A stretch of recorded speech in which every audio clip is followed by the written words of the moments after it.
I understand that we can already start. Welcome, ladies and gentlemen, to this second meeting of a series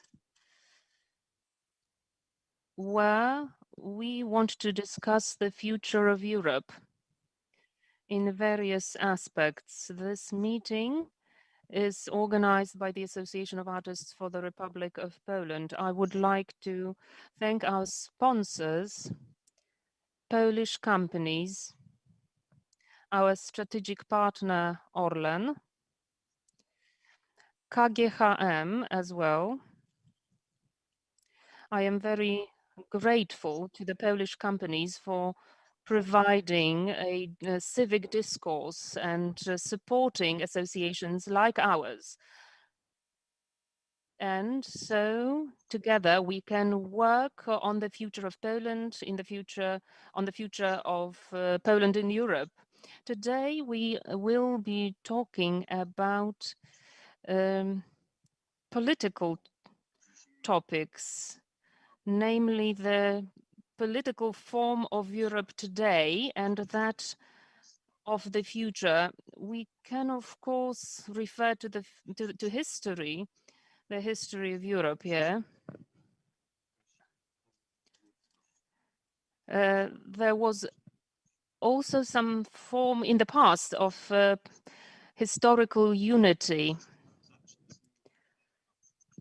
But there was also a history of certain differentiation. However,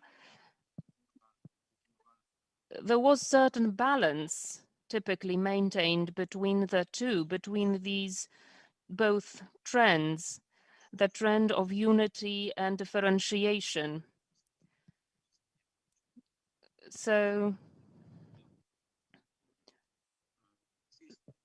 on the one hand, national states were developing, on the other, there was a unifying tendency also in place.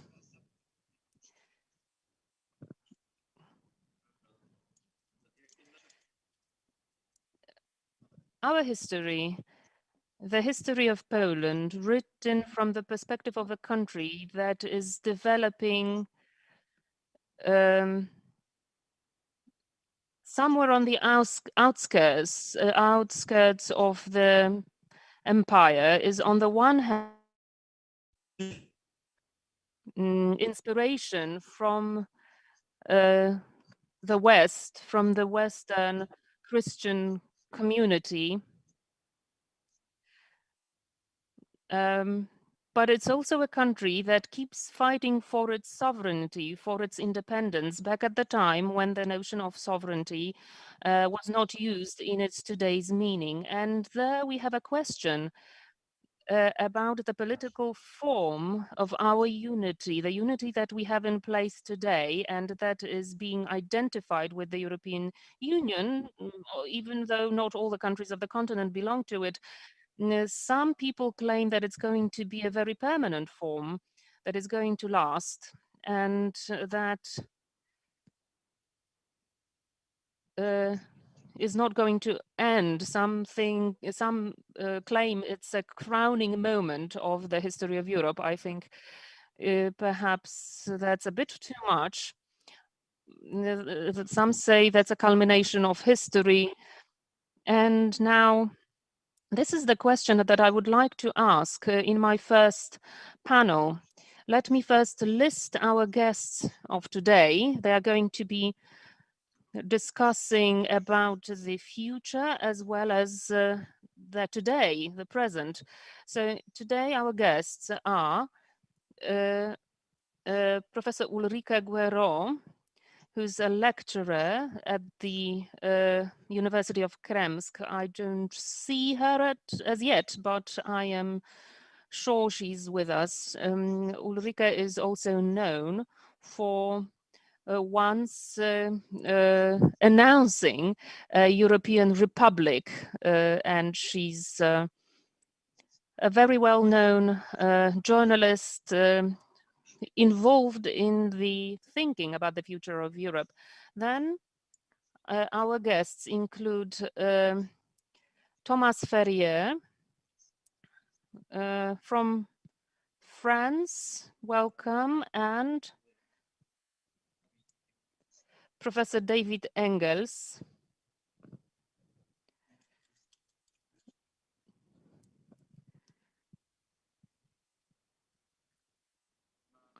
We also have with us here today, representing Poland, Professor Tomasz Grosse, Professor Przemysław Saganek, and Bronisław Wildstein, a writer and a publicist. I'm not sure if you can hear me properly. I know that my connection is very, very poor. Yes, we can't really hear you. The connection was very unstable. The audio was not of high enough quality, I'm afraid. We'll try to re-establish this connection, but for now, I would like to start with the first panel. And here we will hear from Tomasz Grosse, Professor Saganek, and David Engels. So the first question to them, we will start with Professor Tomasz Grosse with the following question. In which direction do you think the European Union has been developing in recent years? So where is it as a political concept these days? And what is the role of national states? What is the direction of evolution of the European Union? So over to you first. Everyone will get 10 minutes for the first intervention, and then we will go back with some additional questions. So the second round is going to be also 10 minutes each. So Professor, over to you. Professor, ladies and gentlemen, honorable panelists, and all the other viewers and I am very happy that we are having this discussion. But my question would be first, if my connection is just as poor as Professor Krasnodębski's, or perhaps you can hear me a little bit better than him. We can hear you well. It's a little bit better. Well, the connection is not as unstable as in the case of Professor Krasnodębski. So responding to the question that was posed to me, the order that we have in place, it's not easy to define. Oftentimes, we say that the European Union is first and foremost, in the constitutional sense, it's an unfinished process. Anew. There are many informal changes going on that may go beyond the stipulations of the treaties. This is being often done by the European Commission, the European Court of Justice, and other institutions as well, including the European Parliament. Nobody's talking about that being the breach to the rule of law or to the treaties or the violation of treaties. It's called as the institutional rivalry that benefits the development of European integration, which shows that even if someone is not entirely in line with the stipulations of the treaty, even if that treaty is being reinterpreted for the benefit of a given institution, then that process is being found to be positive because it serves the development of integration. And so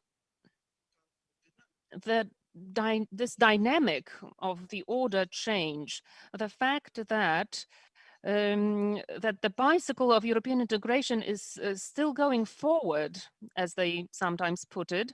Some actually say that the European elites should perhaps stop pedaling because once they stop, the bicycle is going to fall over. So the whole process is going to fall over. So on the one hand, we are experiencing an ongoing forward process. On the other hand, well, sometimes it's being called as an open European order without any permanent constitution, without permanent constitutional framework. The framework is very flexible and it's being moved forward all the time. The other thing is that it's a hybrid type of an order. So it's not a clear framework. We cannot say that it's, for instance, a federation, a democratic federation, or a European state, European superstate, or some sort of a super administrative structure. No, this is everything in one. So we have certain elements of a superstate understood as an administrative structure. We also have certain elements of the federal state understood as at least aspirations of the European Parliament to play the same role that is being played by other democratic parliaments. Of course, the European Parliament, by force of a treaty, does not have competencies like that, but it's still pushing forward and is trying to prove to everyone that that the power is greater than it is in fact. It might be rooted in the frustration of members of the European Parliament, respectfully, since some of them are listening to us, but at least those that are here with us today are not pushing toward the federation, but some may be frustrated that they do not have the same competencies that other parliamentarians have. So maybe they are trying to prove something to themselves and the world. They are trying to prove that this is a true, genuine parliament, and that's why there are so many resolutions and such activity when it comes to ideologies as well. And finally, we have a classical intergovernmental organization with the leading role of member states. And this is asymmetrical in character, to add to that. So not all states are equal. They are not even equal. I'm talking about member states now. They are not even equal when you look at the treaty, because the treaty envisages that member states have an unequal number of votes in intergovernmental institutions, and the number of parliamentarians is also not equally distributed among member states. So even from the treaty point of view, they are not equal, and the practice goes even further than that. It's the principle of equality is there, but as you know, the treaties are constructed in such a way that there are many principles may from time to time be used to interpret the treaty going both ways, in fact. So the union is a system, is an open system, and it's a hybrid system in its nature. Certainly it's not a state, and it's not a democratic federation either. It is actually claimed that union suffers from a deficiency of democracy. So we have a very strong and reinforcing power of various European institutions now happening, because this is the logic of the development of integration. I'm talking about that bicycle that has to push forward. On the other hand, there is an ever stronger informal power in the hands of the biggest member states, France and Germany. Behind the scenes, informally, these countries can or are able to get all the institutions in line to smaller or vaster extent, or at least they can exert political influence on the direction of these institutions' operations. This is obvious when it comes to intergovernmental institutions, because this is the distribution of votes, especially post-Brexit. But this is also more and more visible when it comes to the European Commission, and it's more visible also when it comes to the Parliament. There is actually a mention of certain vehicles to national policy. That's Renew Europe would be the French vehicle starting in 1219, and so it shows that the informal influence of the biggest member states is there in the parliament as well. And the European Court of Justice is actually being informally influenced by the member states, by the biggest member states, especially when it comes to its verdicts, to its decisions. Now, something else very important. I still have several minutes to go, so let me talk about that. The European Union is an asymmetrical organization when it comes to national interests. Strong countries, strong states are able not only to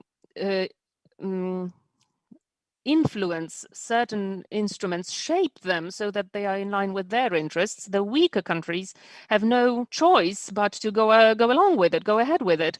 There are also more and more disciplining instruments being used. If you don't follow the mainstream, one of these instruments to discipline is the whole process associated with the rule of law. There is also an element of certain offensive of liberal and left-wing communities that try to dominate the agenda in terms of ideology. In other words, their political values and their way of thinking are equal to the future and the development of the European project. All others are deemed to be Eurosceptics, autocratic ones excluded from the discussion.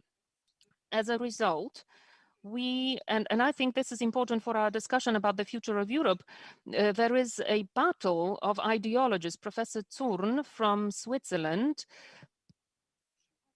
compared this debate, ideological debate, compared it to a confrontation between cosmopolitical vision, universal values as understood by the liberals and the left-wing politicians. This is the core of the cosmopolitical approach to European integration, and that would exclude completely nations, states, and the way of thinking in the categories of national communities as well as national democracy. On the other hand, we have a more conservative vision. Zurn names it a community-based approach. It's not about a European community. It's rather about the fact that the key issue in European democracy to date were national communities. There was no such thing as European democracy. Democracy was always based on national communities. And so that way of thinking, this is close to the concept, the idea of Europe of motherlands. So this is the side of cosmopolitical approach of federalists. They are attacking. This is the part that the left wing and liberal part of the political spectrum. On the other hand, on the other side, conservative communities are now on the defensive. And in truth, I have already used my time, but let me just take up no more than a minute. When I listen to this discussion and the narrative that is so left-wing universal, I often hear about Immanuel Kant. He did talk about a federation in Europe. He envisaged such a federation that would be focused on maintaining peace, but it would also be directed by certain universal values, like, for instance, the fact that politics is supposed to be moral, that it's supposed to serve the people, that it's supposed to be driven by certain universal values. So this is what Immanuel Kant says, but all that was taken by the left-wing groups. And, they say, we are only following the path that was set out for Europe hundreds of years ago by philosophers, and we do it because we want to maintain peace. Only they forget that Kant said one more thing, that he added to that in his work. He said, federation has to be relatively lax. It has to respect agency of all members of the federation. He didn't want to see the situation where one country interferes with the order of the other member state, because he said that this would lead to despotism in Europe. So that would be the sort of order that will lead to a centralized federation, even in the name of noble values and peace. This would get rid of democracy and introduce a hierarchy so strong that it could be equal to despotism. And I think, unfortunately, that we are going in this direction. Kant was right in his forecasts, and those who try to implement his thinking may not, in fact, be able to understand it in full. And this is where I would like. Thank you very much. We have to save time, so you will lose 2 minutes in our second round to keep things just. So now over to Professor Przemysław Saganek. But maybe before we do that, I actually committed a sort of a faux pas. I did not welcome Julita Wilczyńska. She will be conducting the discussion later on. And also Professor Lagutko is going to support her in that. He does not need an introduction. He's an excellent philosopher, but also a politician, a member of the European Parliament, and co-chair of EKR group, but here he's present as an intellectual rather than a politician. So Professor Saganek now, he's a lawyer.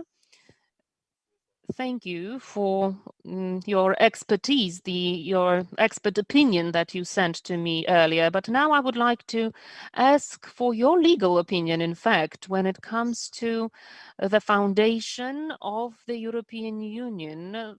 We know that treaties are that foundation. So to what extent are these treaties still observed these days in Europe? Professor Grosso already mentioned that there are certain inequalities written into the treaties themselves, but do you see the need to change, to amend those treaties so that they can be adapted to the political reality, or that certain tendencies from should be taken into account? So, Professor, you've got 10 minutes for your presentation. Over to you. Thank you very much. And first, the question, if you can hear me. Yes, we can hear you. Very well. Thank you so much. Right. So I would like to thank for having me here, for inviting me to take part in this debate. It's an honor. I realized that the legal narrative can be a little bit dry. And so I decided that, well, since 10 minutes is not much, I will try with a direct answer. 2 questions. Is European Union observing the law? And the answer would be that in principle, it does. In principle, it does. I will try to justify it, but if there is a principle, there is an exception, and we've already heard about that. There are 2 types of exceptions. One is violation of the law, straightforward, or stretching it, and you can consider whether it's stretching the law, acting somewhere beside the law, or interpreting it in a more dynamic manner. The second question is if I'm in favor of changing the treaties, amending them. Honestly, I would fear that, considering the fact that we know what recent changes have been starting in mid-80s. And now, since I've answered, let me provide a justification. Talking about issue number 1, whether European Union in principle breaches or violates the law. Like I said, in principle, it does not have to. When we are talking about politics or the economy, the European Union is fitted out with a broad range of competencies, and I would say that at some point, I'm going to have to say that in my view, this is violation of the law and this is stretching it. But we have to realize that the European Union has very broad competencies, and sometimes it doesn't even reach 1/5 or 1/4 of what it could do. So what are competencies, in fact? If we put both treaties side by side, we see that we've got 400 articles there. 170 of these articles provide certain European institutions with the right to issue resolutions and so on. But in the treaty, it doesn't really say, about the situation in terms of emissions trading, interventions in the milk market, and so on and so forth. We only have general principles saying that a specific institution in a specific area is enabled to issue a decision. To give you two examples from the past, in 2015, the Council of the European Union issued two decisions, relocation decisions. Was it in line with the law or not? Sadly, it was in line with the law. It was legal. And now the question is, where's the cause for that?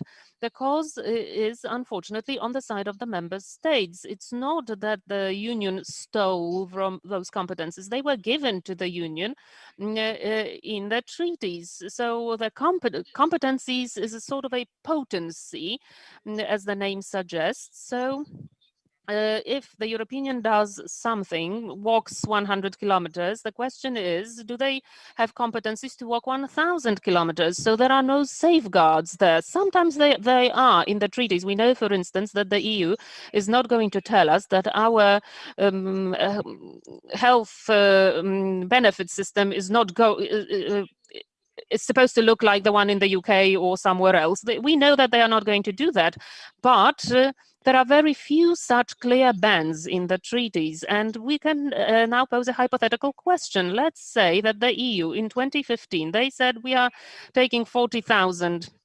But could it say that we would accept 100,000 or 10 million, perhaps 100 million migrants? And now I would like to say the following. We all feel that the further you go, the higher you go, the more likely it's going to be law, but it's never going to be obvious. We will have to refer to certain smaller principles.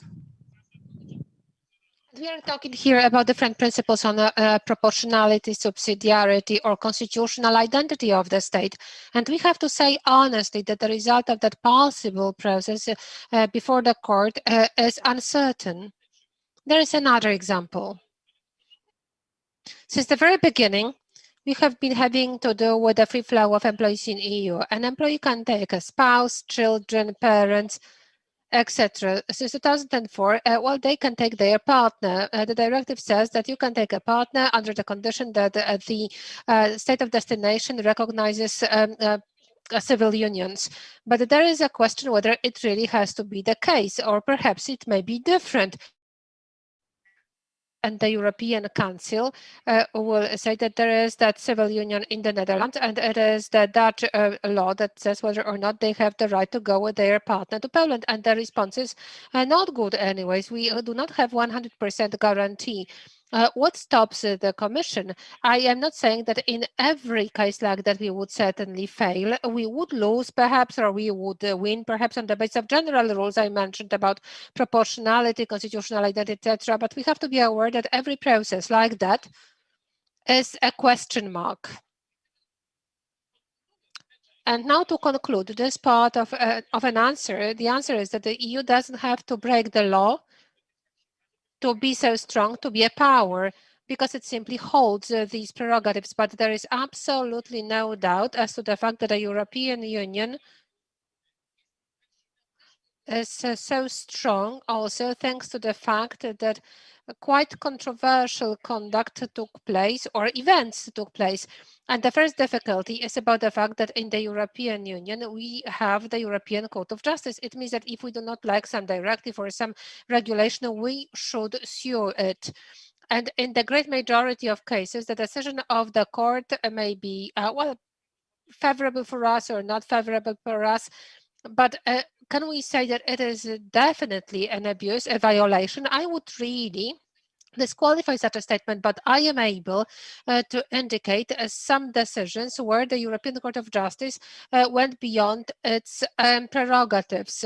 It has become a direct player, and it directly became the one that is shifting the borders between the states and the organization of the European integration.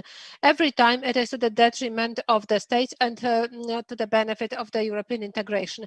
If we wanted to point at the milestones, I would mention two decisions. One goes back to the 60s when the European Court of Justice said that the European provisions, at the time community provisions, can be referred to by individuals in the cases against a state before the courts of individual states. That was a true revolution. The other one that goes back to the 90s when the constitutional court the court said that if the state violates the European law, it should pay. And what did the court do?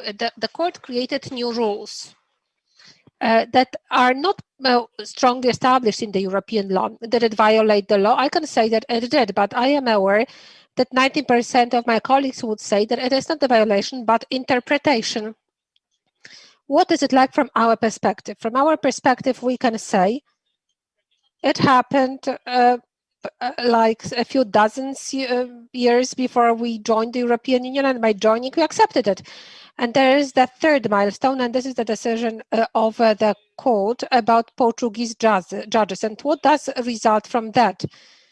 The European Court of Justice created something fake. They said that there is a provision in the treaty which says that the Court of Justice is an instrument of the administration of justice together with the national courts. And now I may say what is a court and what is not a court. No, this is a totally different qualitative change because the Court of Justice, well, every national court can ask the question for preliminary ruling to that court, but there is a question whether they would say yes or no. But it's different to say that it is a court or it is not a court. It means that the state should not recognize it to be a court and deal with the European affairs, and the European affairs can be about everything today. It can be about absolutely every dispute, at least theoretically speaking. And now let me conclude. When we go back to the question that was asked here, what should be done? I understand that the question of the professor was about the possibility of changing the treaties and what would we put in the treaty? How can we protect ourselves from the decisions of the European Court of Justice? They can create all those artificial interpretations, and they what can we say? That the Court of Justice cannot overstretch the law? Well, it knows that it can't overstretch the law, but most probably it will.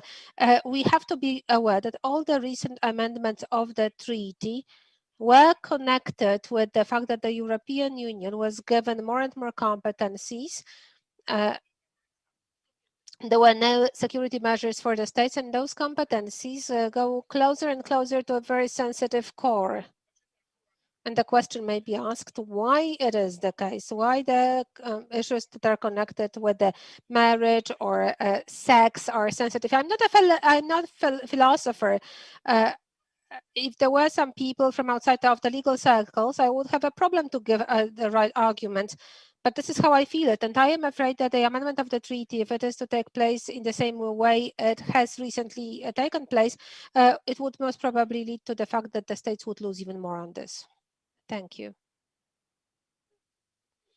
Thank you very much for a very interesting address. There is quite much to be said, but we have to stick to the time allotted to us, and we also have to pay attention to the speed because of the interpreters. They have to be able to be able to catch up. Well, Professor, but what you said is really very interesting, and I will revisit it in the next question. And now I would like to address Professor Engels. Because you once compared the condition of the European Union to the condition of the falling Republic of Rome. But when the Republic collapsed, Rome started to bloom as the empire. Do you see the same situation here, that now the European Union is transforming from an entity which was the Union of States, democratic states, into some other structure, different structure?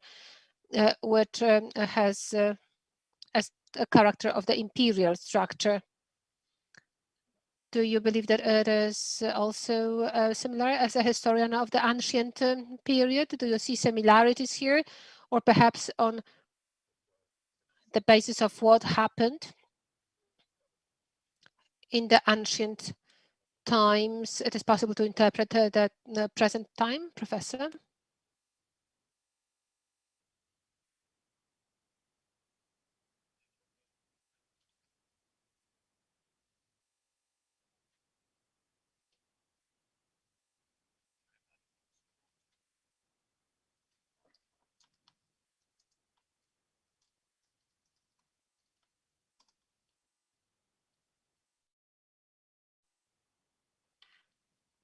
You're waiting for interpretation into Polish.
zu einem großen Teil der effektiven demokratischen Kontrolle der Bürger entglitten ist und nicht mehr von der Sorge um das Wohlergehen der Menschen und die Verteidigung der spezifischen Werte und Interessen des Kontinents beseelt ist, sondern eher vom Einfluss einiger undurchsichtiger Märkte und Druckgruppen geprägt ist, befindet sich der Nationalstaat doch keineswegs in einer besseren Verfassung. Ganz im Gegenteil. Auch er hat sich auf die Ausbeutung des Menschen, die Auflösung der traditionellen Strukturen und die Zerstörung der spirituellen Werte unserer Kultur eingelassen, ist also genauso sehr im Sumpf politischer Korrektheit verfangen wie die Europäische Union.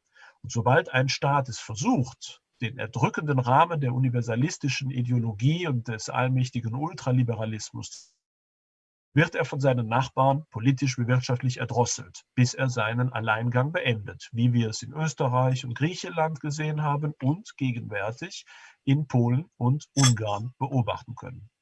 Der Schlüssel zu einem echten und grundlegenden Neubau unserer Gesellschaft liegt daher nicht auf nationaler, sondern auf europäischer Ebene. Aber freilich leidet Europa an der ganz bewusst geschaffenen Gleichsetzung zwischen der europäischen Idee auf der einen und der Ideologie der gegenwärtigen Europäischen Union auf der anderen Seite, wobei jene letztere die Bürger erfolgreich davon überzeugt hat, dass eine Unterstützung der einen sie automatisch zu Verteidigern der anderen machen müsste. Dieses Amalgam hat dann im Umkehrschluss die unglückliche Tendenz hervorgebracht, aus der durchaus nicht unverständlichen Ablehnung der EU gleichzeitig auch die des europäischen Projektes zu machen. Ein fataler Fehler, denke ich, denn die Rückkehr zum Nationalstaat würde jede Form einer wirklichen strukturellen Zusammenarbeit zwischen europäischen Staaten nahezu unmöglich machen und lediglich erneut einen gefährlichen und wirtschaftlichen und politischen Wettbewerb zwischen den Nationen ins Leben rufen. Nur wenn wir als Konservative uns die europäische Idee erneut zu eigen machen, werden wir erfolgreich den Niedergang eindämmen können, der uns allseits bedroht. Eine europäische Idee, freilich, die sich sehr von jener unterscheidet, welche heute die europäischen Institutionen besitzt. Wie aber könnte ein positiver Gegenentwurf zur bestehenden EU aussehen? Ich habe versucht, eine solche in meinem Buch Renovatio Europae und der Präambel zu einer Konföderation europäischer Nationen zu skizzieren. Vorbild für ein vereinigtes Europa sollten jene Jahrhunderte der abendländischen Geschichte bereits durch die weitgehende, nach außen wie nach innen hin friedfertige und doch wehrhafte Einigung des Kontinents geprägt waren. Das knappe Jahrtausend, in welchem das Sacrum Imperium ein von Frankreich bis Polen und von Dänemark bis Italien reichendes Gebilde in einträchtiger Vielfalt zusammenhielt. Eine Erfolgsgeschichte, die auch andere Staaten wie das gewaltige polnisch-litauische Reich inspirierte und auf der grundlegenden Überzeugung beruhte, die auch heute fruchtbar sein könnte. Nämlich, während die Teilstaaten über maximale Autonomie verfügten und ihre Interessen in regelmäßigen Reichstagen miteinander abstimmten, sicherte die durch Wahlakt bestimmte Reichsspitze ausschließlich die militärische Verteidigung nach außen, die Streitschlichtung nach innen und die Gewährleistung eines Mindestmaßes an Normen, welche für ein wirtschaftliches wie kulturelles Blühen notwendig waren. Mit einer Lebensdauer von nahezu 1000 Jahren war jenes Reich sicherlich eine der erfolgreichsten Institutionen der europäischen Geschichte. Und gerade heute, wo Überwachungsstaat, Meinungskontrolle, Social Engineering und Cancel Culture ihre große Stunde erleben, dürfte die innere Vielfalt jenes Staatswesens kaum noch wie im 19. Jahrhundert als etwas Negatives erscheinen, sondern vielmehr als Garant einer zunehmend bedrohten Menschlichkeit. Daran sollte sich eben auch jenes alternative, konföderale Europa, für das ich einmal auch den Begriff des Hesperialismus geprägt habe, ein Beispiel nehmen. Größtmögliche Autonomie der Nationen und Regionen nach innen, dabei aber intensive, effiziente und schlagkräftige Zusammenarbeit auf einigen ausgewählten Gebieten, wie etwa eine koordinierte Außenpolitik, der Schutz der Außengrenzen, Kampf gegen das Verbrechen, Ausbau der Verkehrsinfrastruktur, Abstimmung von Normen, Zugang zu natürlichen und strategischen Ressourcen, Zusammenarbeit mit Bildung und Forschung und natürlich die entsprechenden Finanzen. Viel wichtiger aber als diese Institutionen wäre denn auch der Geist, der sie beleben müsste und dessen Grundwerte in einer neuen Verfassung verbindlich festgehalten werden sollten. Eine Verfassung, deren Präambel ich ja im Auftrag unseres Verbandes auch beispielhaft skizzieren durfte. Diese Werte sollten nicht nur die allgemeinen Menschenrechte umfassen, sondern auch und vor allem die Verbundenheit des Abendlands mit dem Welt- und Menschenbild seiner tausendjährigen Vergangenheit rechtlich verankern. Denn ohne eine solche moralische Rückversicherung hätte die gesamte oben skizzierte institutionelle Reform keinerlei Sinn, ja wäre vielleicht sogar kontraproduktiv. Die Geburt Europas verdankt sie schließlich nicht dem Jahr 1789 oder gar 1945, sondern reicht in die tiefste Vergangenheit zurück oder, um Paul Valéry zu zitieren, jedes Volk und jedes Land, das romanisiert, christianisiert und der geistigen Disziplin der Griechen unterworfen wurde, ist absolut europäisch. Das ist, denke ich, die Leitkultur, die zu schützen und zu pflegen ist. Europa ist mehr als die bloße Summe der Menschen, die in unseren Landen leben, sondern hat durch Sicherung eines positiven Verhältnisses zur antiken und zur christlichen Tradition, durch Schutz unseres Familienideals durch einen gesunden Stolz auf die Einzigartigkeit seines Erbes, dem Vermächtnis der Vorfahren treu zu bleiben. Nur dann macht auch ein supranationaler Zusammenschluss Sinn. Ohne Stolz auf die abendländische Tradition hat die EU weder Sinn noch Aussicht auf Überleben. Nun, inwieweit es möglich sein wird, ein solches Programm zu realisieren, bevor die Krisen der Gegenwart sich noch weiter zuspitzen und wie in der späten Römischen Republik zu echten Bürgerkriegen ausweiten, das ist fraglich. Zumal die Coronavirus-Pandemie eine unerwartete Katalysatorwirkung auf die bereits seit langem angelegten Fehlentwicklungen ausüben wird. Dass am Ende der anstehenden Jahre der Entscheidung ein zumindest in seinen Kerngebieten vereinigtes Europa stehen muss und wird, steht aus geschichtskomparatistischer Perspektive ganz außer Frage. Es liegt aber an uns, die Weichen zu stellen, ob diese Vereinigung nun unter globalistisch-sozialistischen oder vielmehr traditionsverwurzelten Vorzeichen steht. Oder wie in Rom, da komme ich auch wieder auf Ihre Frage zurück, Professor Krasnodębski, oder wie in Rom schließlich auf militärisch-polizeistaatlichem Wege. Dziękuję bardzo panu profesorowi. Teraz przejdziemy do drugiej. Right, so let us move on now to the second part of our statements, and you will have again about 10 minutes to speak. That will be the time for your reactions to what was said by the previous panelists. I have some additional questions of Professor Gross, and this is the following question. You showed how much member states are giving up their competencies, as a matter of fact, and the first question is that when the metaphor of a bicycle is used, who is the cyclist? Who is pushing the pedals to make sure that the bicycle moves forward? Isn't it connected with the fact that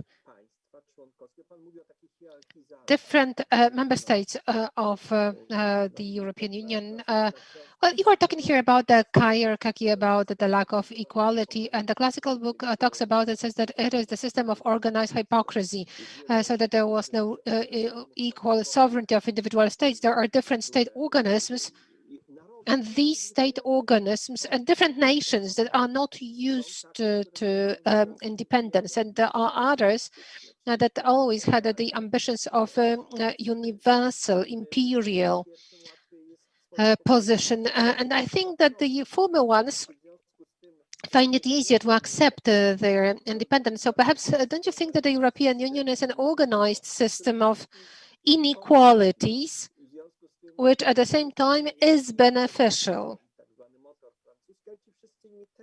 And there is the French engine, but all others also follow the same driving force. And well, we can also give here the Resilience Fund. It seems to be a very good example of that. And there is also a similar question of Professor Saganak, because there is a question about the interpretation, the expanding interpretation, because it also says that, as a matter of fact, we provided these competencies to the EU. There is the question of their expanding interpretation or broadening interpretation.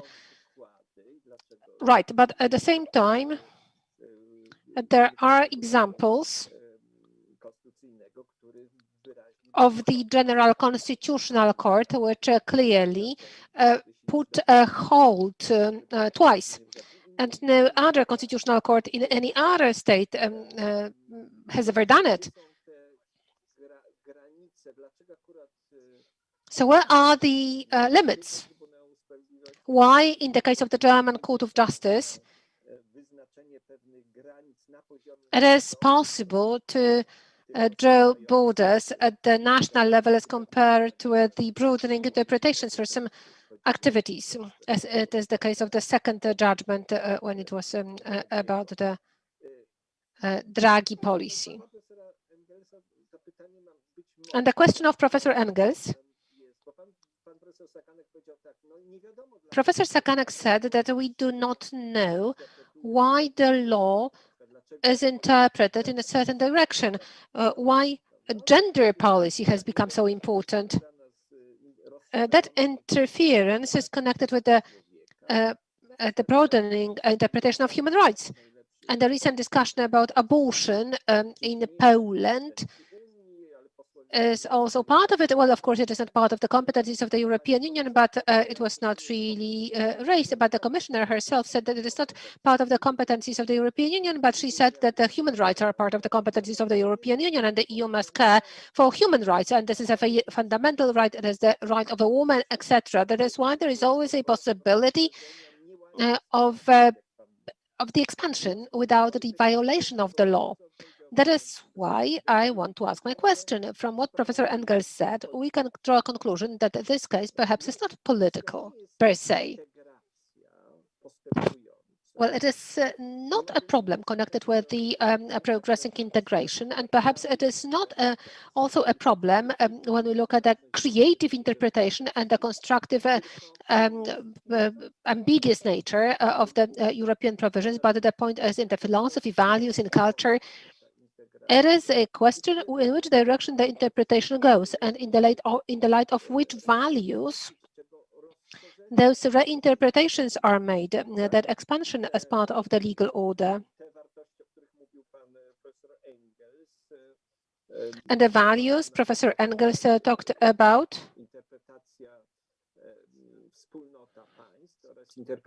well, interpretation of the community of states, and perhaps it would not lead to negative consequences that we are talking about. Over to you. Perhaps the introduction was too long. Professor Grosse. The question is why the states give up their sovereignty so easily.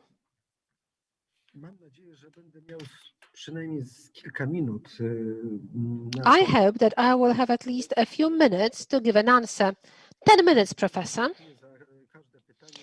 Well, very well. Thank you very much for all the questions, and all of them are very, very interesting. Let me start with the statement referring to the concept of Krasner, that the sovereignty is organized hypocrisy. The essence of the concept is that it's about power. And those who have power can rule and they can demand the sovereignty, but those who do not have it, they have just illusionary sovereignty. The great powers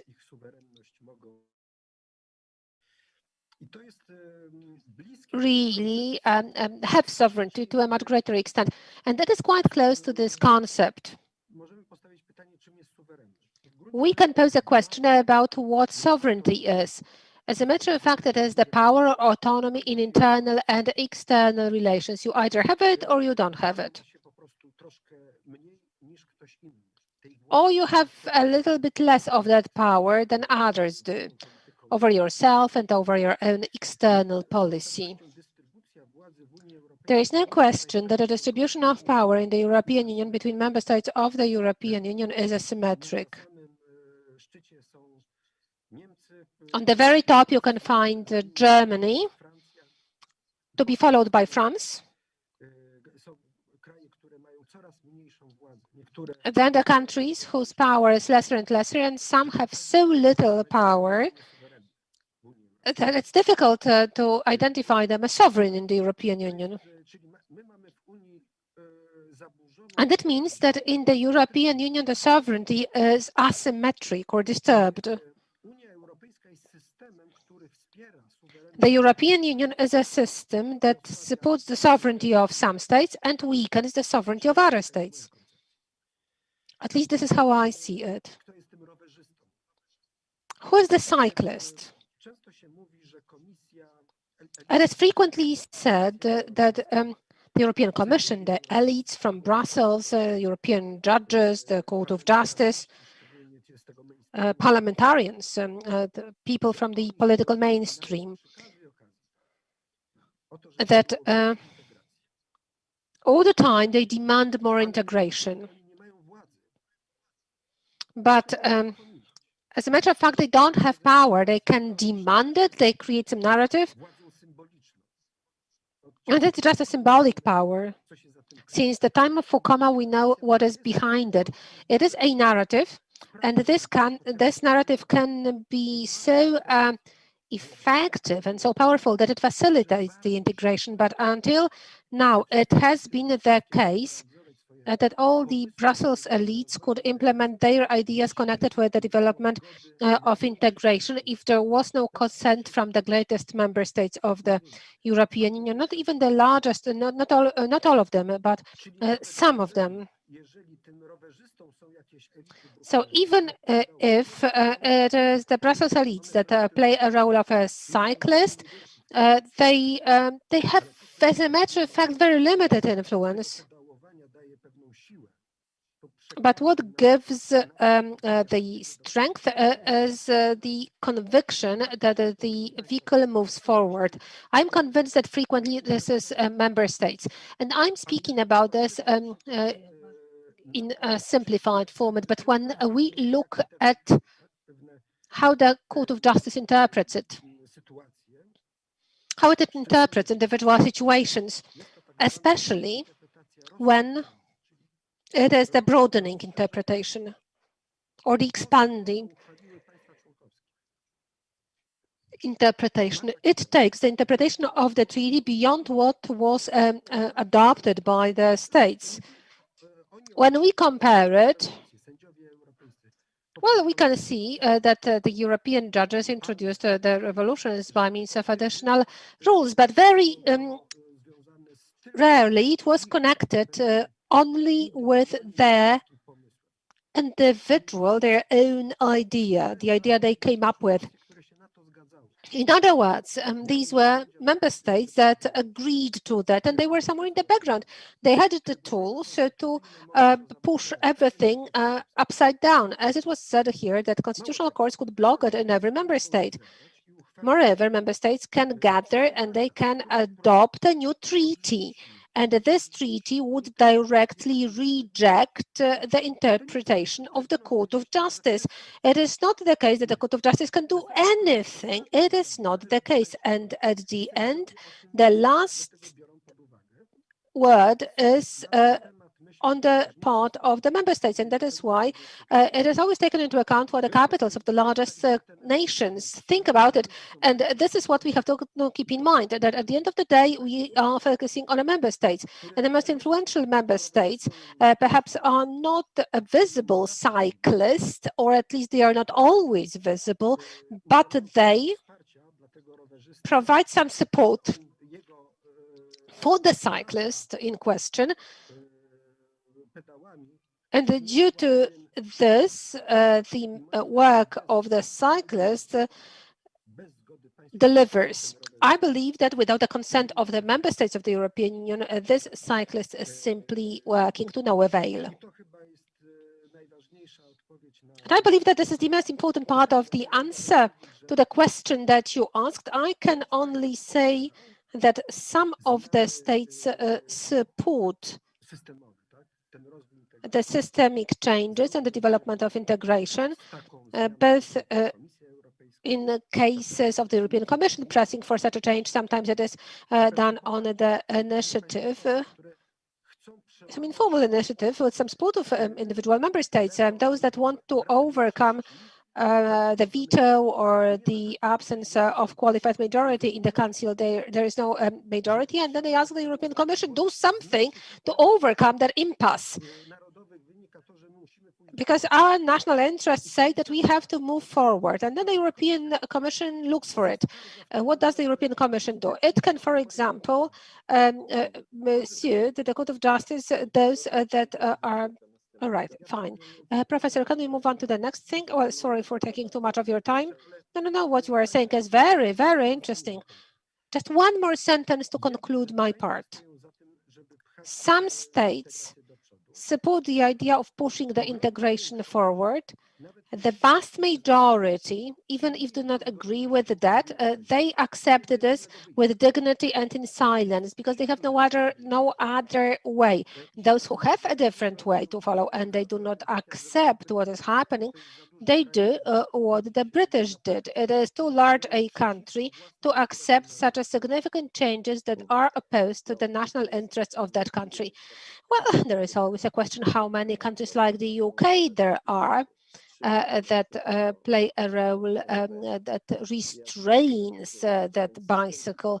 I also would like to say that the system of hypocrisy, well, that they not all of them sovereign, that sovereignty was actually in different degrees, and there was the system organized in the European Union. We have some equality that is presented there, but it is diversified.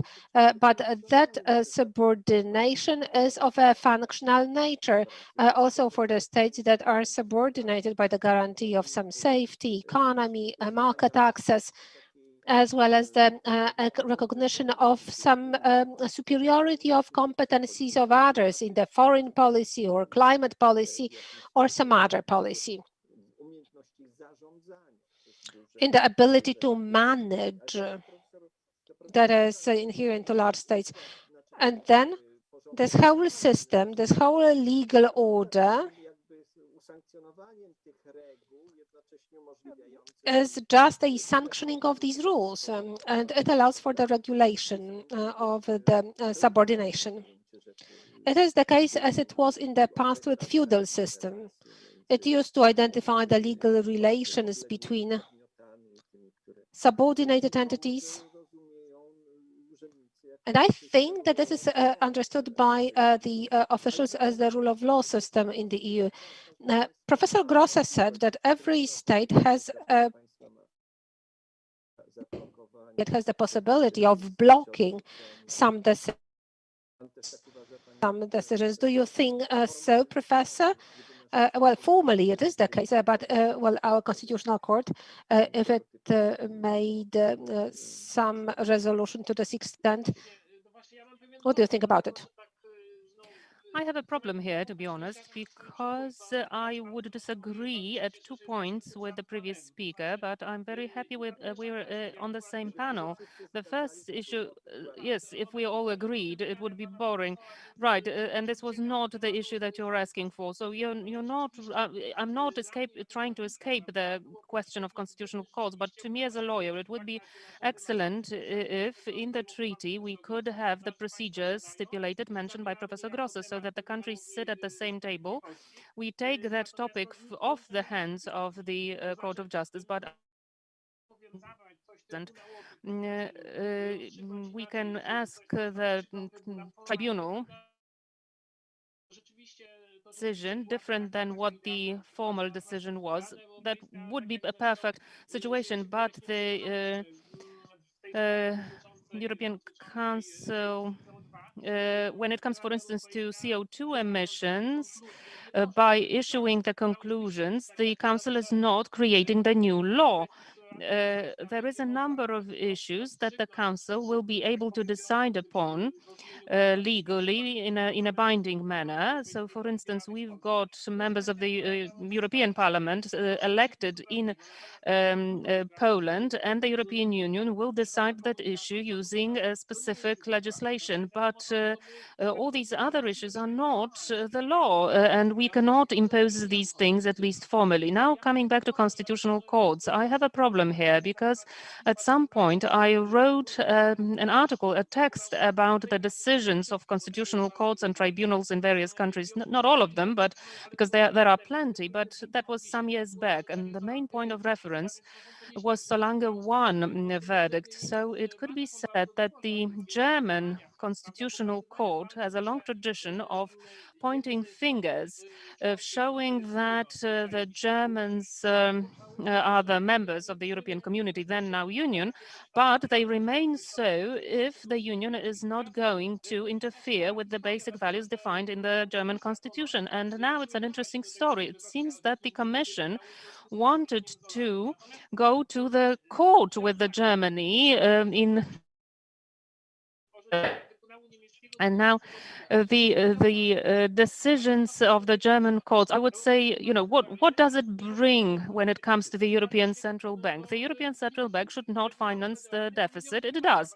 The Federal Tribunal said that there is no law about that. And now what's going to happen? The European Central Bank is going to stop. I think it's going to keep on happening. I wouldn't like to diminish those courts, but what we are dealing with is two perspectives colliding. From the perspective of a regular viewer, it seems to be a cacophony. There is a perception that, someone has to get quiet. The Federal Tribunal is not going to go quiet. It's going to speak up. If the Polish Constitutional Court, well, it did some years back issue a decision saying that if there is a conflict between the Constitution and the EU law, we apply to the Constitution because that's what our Constitution says. So what would be the outcomes? I can imagine that the Commission would start the case like it wanted to do for Germany. So why didn't they go to court with Germany? Professor Grosse, I think, provided us with a response to that, not to irritate them, to be honest. But the fact that the federal tribunals makes them their case, it doesn't mean that we adapt to it. So if there is a very serious case and the member states acts realistically infringes, violates, they don't just say that our law is above it, because we can think that, but if there is realistically some sort of a violation of a directive, then the Commission would either start proceeding or not. So there is an issue of politics here. As a lawyer, I can only say that if there is a division into the great ones and the small ones, it's very unpleasant. And the only thing we can do is point towards double standards. The fact is that this voice, its formal meaning is insignificant. It's not that we are going to win the case before the court, before the tribunal, but it doesn't also mean that we are not heard, that we cannot do anything. And an example of that is a situation that happened some years back when Germany introduced a minimum wage, and they started applying it to Polish drivers, Polish Lithuanian drivers crossing through German territory, and we were able to organize ourselves enough, collect our arguments, get them together when it comes to delegated employees we've lost, but when it comes to drivers, we are still fighting for it. I'm not saying that it's in my hands. There's an entire group of people fighting for Polish transportation companies, and we either lose or win. That's the fact. Let me put it this way. The fact that the Constitutional Court of a specific country says that the constitution of that country is most important for me, perhaps that's an infringement, perhaps not, perhaps they will be prosecuted or not. But even if they are not, there's not going to be a direct conclusion. The direct conclusion would be that the European Court of Justice says, the Germans say this and we will fall in line. No, the EU court is not going to say that ever. They will say that it's an internal issue of a given country, what the constitutional court is saying. To us, the only binding law is the European law, and that's that. And this is what it looks like from the perspective of the EU Court of Justice. So with respect to constitutional courts and tribunals, the fact that they are not speaking the same language with one voice, it's not much of a problem. Automatically, I wouldn't like to go too far in my conclusions about that. Thank you so much. I know that it was very fast from interpreters. My apologies. No, but well, at least we found out a lot of many interesting things. And I'm sure we are going to continue this collaboration because we do need here at the Parliament some expert advice when it comes to the law. And now over to Professor Engels, because Professor Engels, well, he presented the political, legal level and axiological level. You were talking about the kind of union that would be built on axiology, a truly European axiology, Christianity, the European heritage, including the Roman and the Greek cultures, the great European culture, that it would be based on European nations that evolved in the course of history of Europe. So all that is nice and well, but the question is, how many people are still left in Europe who share that view, who also think that way, because the tendency seems to be reversed. So we are canceling everything. We are changing the language. You cannot say a man and a woman. You have to say a person.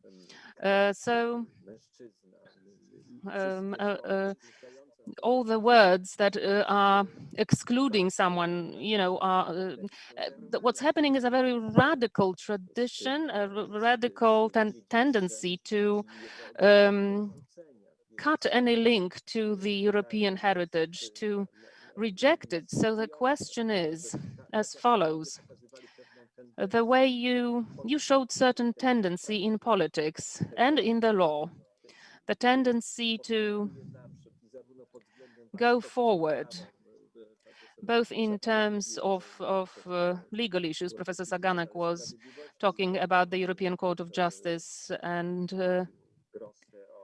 Professor Gross was talking about the Commission and how it treats the member states, but there is also a cultural tendency in place. And in light of that tendency, we interpret the law and we make certain political decisions. And this is also unfavorable for the conservatives. Professor, wouldn't you agree? So where do we search for the potential for our confederation of three European nations organized into states?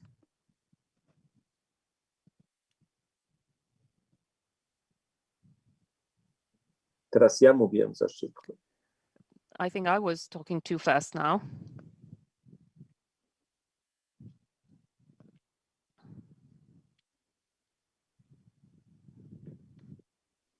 Habe ich so lange gesprochen? Nein.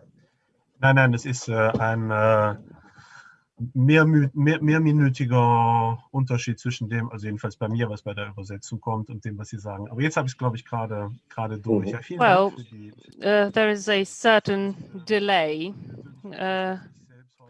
but thank you for this question.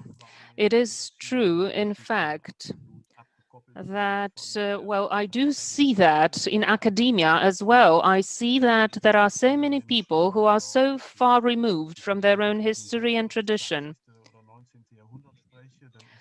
When I talk to students about the 19th century or the 20th century, for many of them, it's as far removed as if I were talking about the Aztec people or the Romans.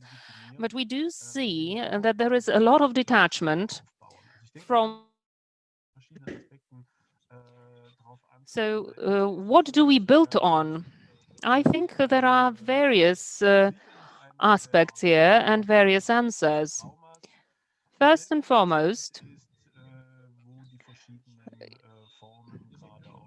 there is a result of a trauma from world wars, from the experience of totalitarianisms, especially here in the East or in the West. So all that burdened and blemished sort of our ability to refer to these traditions. And it's understandable on the one hand. On the other, it's one of the reasons for the canceling of culture, the cancel culture. It's a tradition that goes very far into universalism, the French Revolution, human rights, and during the French Revolution, there was a major moment of destruction of everything that came before. So the idea of tabula rasa and starting fresh, starting from scratch,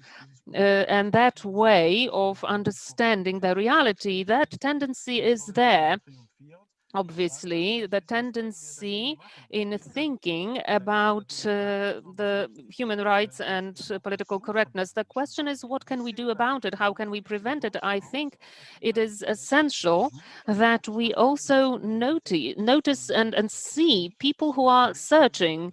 Among my students, I do see them searching for a certain identity, looking for something to avoid nothingness. Because referring to a universalist spirit is not sufficient. It's not satisfactory. Amazingly, in France also, there is a growing number of people who turn to Islam, who convert to Islam because, well, that cultural, social, and religious identity is completely different. We don't really see that sort of religious aspect in our society, and it's understandable. Many people are looking for alternatives. Not only computer games, but perhaps something more, some broader reference. So we are thinking conservatively. We are trying to approach it that way. But the thing is that that in order to reinforce our identity of the West, we have to remember about what brings Europe together. It's more than just a sum of national identities. It's not the same as the universalist approach to human rights. It's a little bit more than that. We have thousands of years of tradition where this was a dogma. The majority of Europeans perceived themselves as Christians and built their identity around that. In every novel, in every musical piece, this was something that you could notice and follow. I think everyone fought for it. We read about that in books, in textbooks, about the also government responsibility. The elements of Western identity were implemented, they were noticeable, and of course adapted to current times. And I think we have to serve as an example, a good example to young people, showing them that this is the identity you can live by, that you can promote it. Also, in our little book, I tried to draft that idea and promote it. This is not going to just skip us. This is not something we can avoid. We have to take part in that fight for identity. We have to win it. We have to make it possible for young people to identify themselves with current trends, because the Roman Republic was torn also. On the one hand, there was a willingness to go towards cosmopolitan tendencies, but on the other hand, there were our other inward concepts. Only Augustus was able to come up with the idea of Romanitas, to base on old values but redefine them.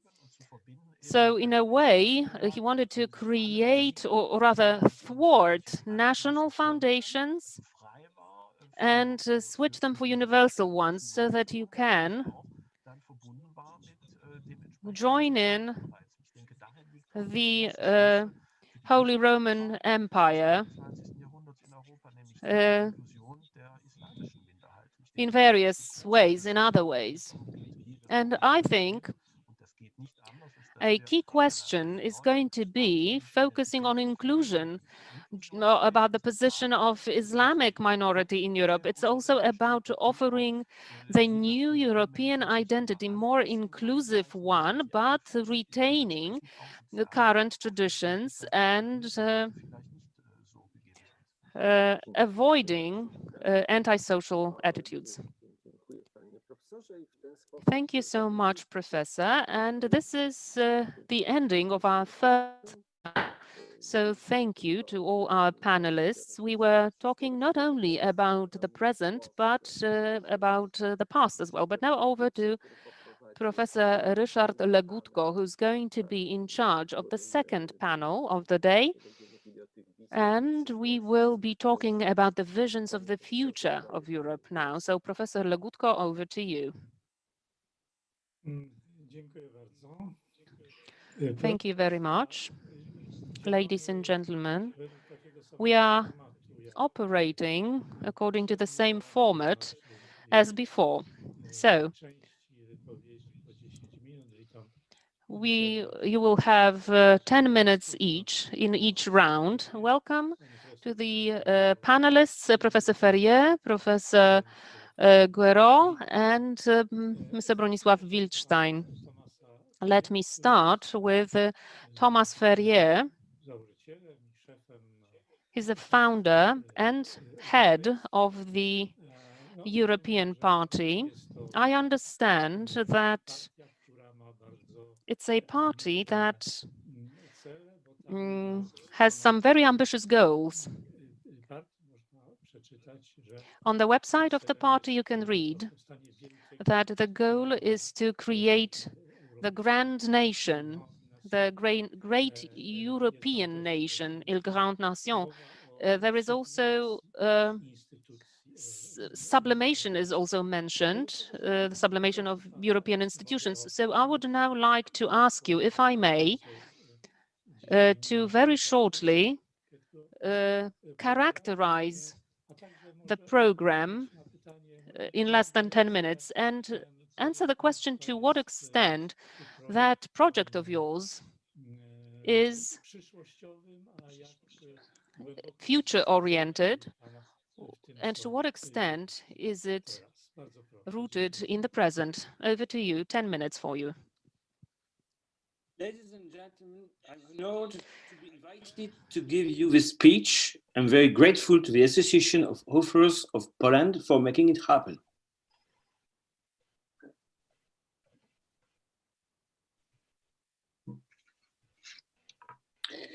The Party of the Europeans is a program by itself. The Europe we're fighting for is a new Athens with strong democratic standards, a citizenship by European descent, this is jus sanguinis in Latin, citizen wages, as the ancient Greek misthos, and so later. In a less and less European world since 1914, the Party of the Europeans has a single aim, the political unification of Europe from Iceland to Russia, from Portugal to Armenia, from Lapland to Cyprus. It's the only authentic European party, not the alliance of national parties as the political groups of the European Union. United Europe is an aim, not means. We refuse a globalized Europe. We want a strong Europe able to resist to inner forces of division and to face the USA, China, or the Islamic world. It shall be an Europe for natives, Europe of the Europeans, not a land for extra-European settlements. United Europe shall be not an empire, but a republic, unifying people of same origin, the Europeans. By subsidiarity, the local countries will be able to protect and even to strengthen their identity, their traditions, their language. Our Europe is the sum of all its heritage, Indo-European, pagan-Christian, Greco-Roman, Northern European, meaning Celtic, Germanic, and Slavic, humanistic. Now I will list a few obstacles which hinder, according to me, the rise of a politically unified Europe and present how our program may give solutions to them. Some of the obstacles are related to what is called the rule according to higher law. In Western Europe, democracy is often hampered by a collection of principles derived from a libertarian ideology. Such principles do not necessarily apply to new members of the European Union, namely those of the so-called Visegrad Group. For instance, new laws have been voted, extending the right to get married to people of the same sex, not only allowing abortion for women, but also establishing abortion as a civil right. On the contrary, the Polish constitution defines marriage as the union between a man and a woman and permits abortion only in the event of rape. However, an even more important question is the immigration policy. The principle of open borders for migrants from other continents is implicit in the major European countries. Fortunately, the members of the Visegrad Group have succeeded in avoiding invasion so far, but the ethnic heterogeneity of the population in a country like France has to be solved before any concept of European citizenship proposed. In front of these obstacles, our scheme will involve a high degree of decentralization. A meaningful decision-making autonomy will be delegated to regions or states, namely to a state like Poland, which will be a European province in the new European organization. For instance, there will be no extensive common law about abortion. It will only be stated that the fetus up to a small number of weeks is not considered by the civil law, except in some special cases like rape, danger for the mother, or malformation. Local laws would specify either how to organize abortions or to put limits to it within the frame of a general rule.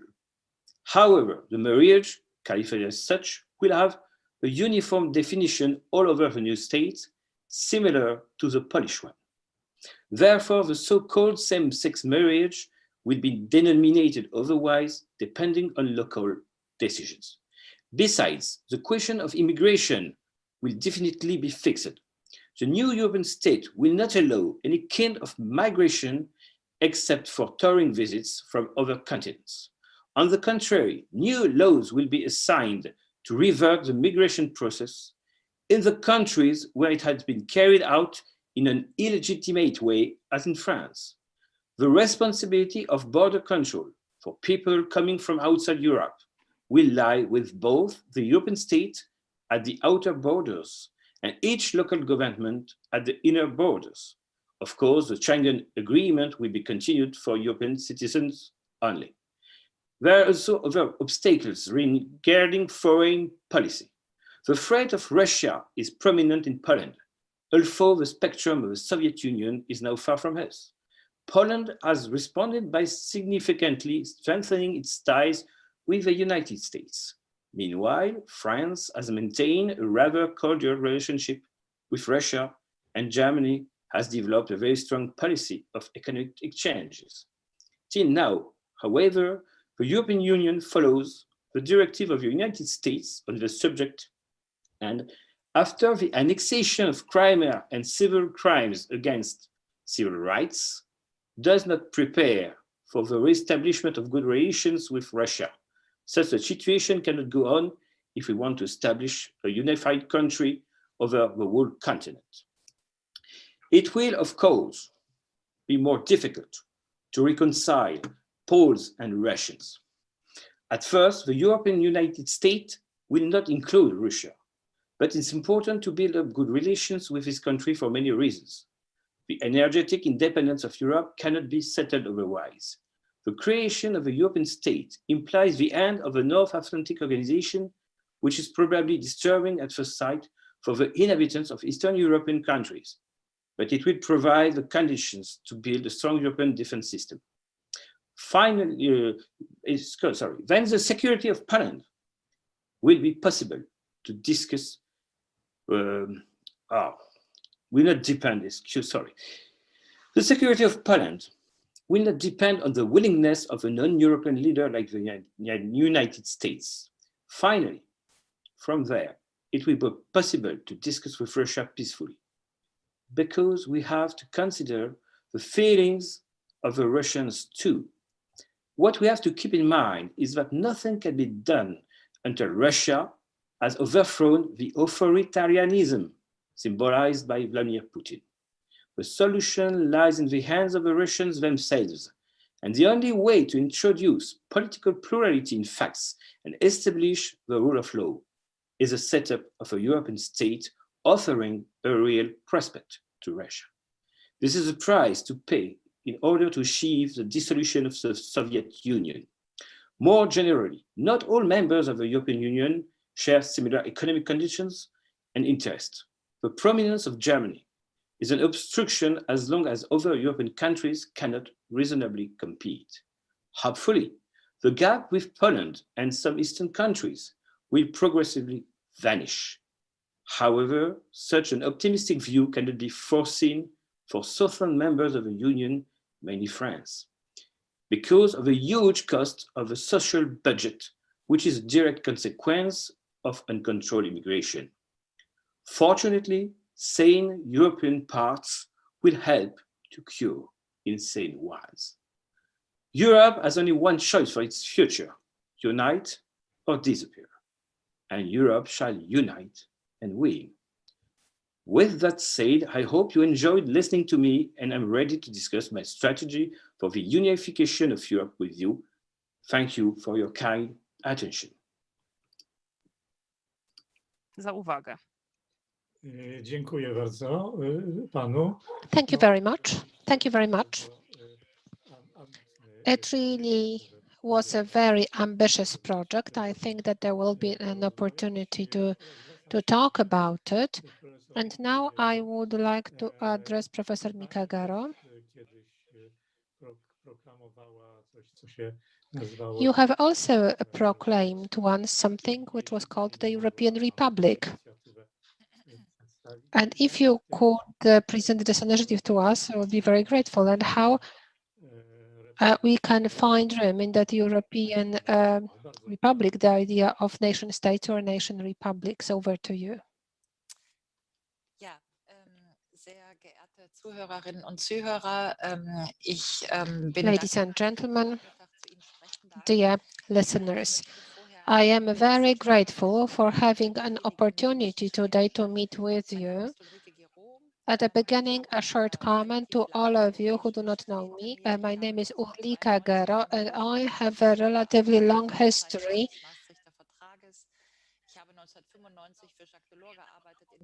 of my professional career. In 1992, I worked for Schäuble in Germany, for Jacques Delors in the European Union. I also contributed to the shaping up of different European solutions and the European subjects, and I am concerned by the condition of Europe and the European Union today. At the same time, I would like to say that it is the first time for me to participate such a format. When we take into account the participants, I can realize that it is a strongly right and populistic meeting. So I wanted to say this at the outset. I also would like to tell you why I'm here, because I do appreciate Professor Engel very much. We have been discussing on a number of occasions, also in Leipzig during the book fair, also with Joschka Fischer in Germany, and in different fora. Perhaps you know that, but thanks to Mr. Engels, different articles are drafted, and he also is an author of a very interesting book. I am very glad that we understand each other, that we talk with each other, and he invited me to participate in this forum. I really believe that if we are to agree as to the terminology, we have to share opinions and exchange arguments, regardless, of course, an author of those arguments. So I would like to thank you very much for giving me 5 or 6 minutes, and I am glad that I can present to you the idea of Europe that I have. I also would like to say honestly that in some circles I am perceived as a leftist, and perhaps you will perceive me as a leftist as well. What I heard today was very interesting. I also participated in a different Zoom meeting, and I was called a progressive left person. Anyways, I think that it's worthwhile listening to different arguments. David said before that the European Union, the way it is not really very good, but the return to the European states is not really a very good solution. So we really have to go back to a different alternative. The third alternative David and myself are working on, well, this is something I would like to tell you more about it. This is the idea which concerns many different aspects we already talked about today. We talked about the judgment concerning Polish drivers. And I would like to outline different perspectives to you. I'm very grateful for this opportunity. We have to think about what Europe of tomorrow can be. My fundamental assumption is that, as a matter of fact, it is not about us sharing the same values. Well, abortion, yes or no, single-sex unions, yes or no. But in democracy, the idea is that we want to enjoy the same rights. I am a citizen of Germany. I do not share the values of AfD, but I have the same rights as Björn Hucke. That is why I share the space of the parliament with him and we discuss what is to be done. And this is the idea that I wanted to begin with. We need to reframe the European project. It would be an opportunity for us. And I would like to ask us to think about the concept of the Republic. First of all, because Mr. Engels went back to the history of Greece and Rome. And this is the point of departure for the development of our European thought. When we look at the Cicero and about the Republic means that those who establish the Republic make a decision to enjoy the same rights. And it is about the foundation of the equality of rights amongst the citizens. If you allow me, I would like to share my screen because I have 2 or 3 graphs. It's not going to take a long time. But if you give me access, I would like to share these graphs to you to present them. Is it possible? Can you please let me share my screen?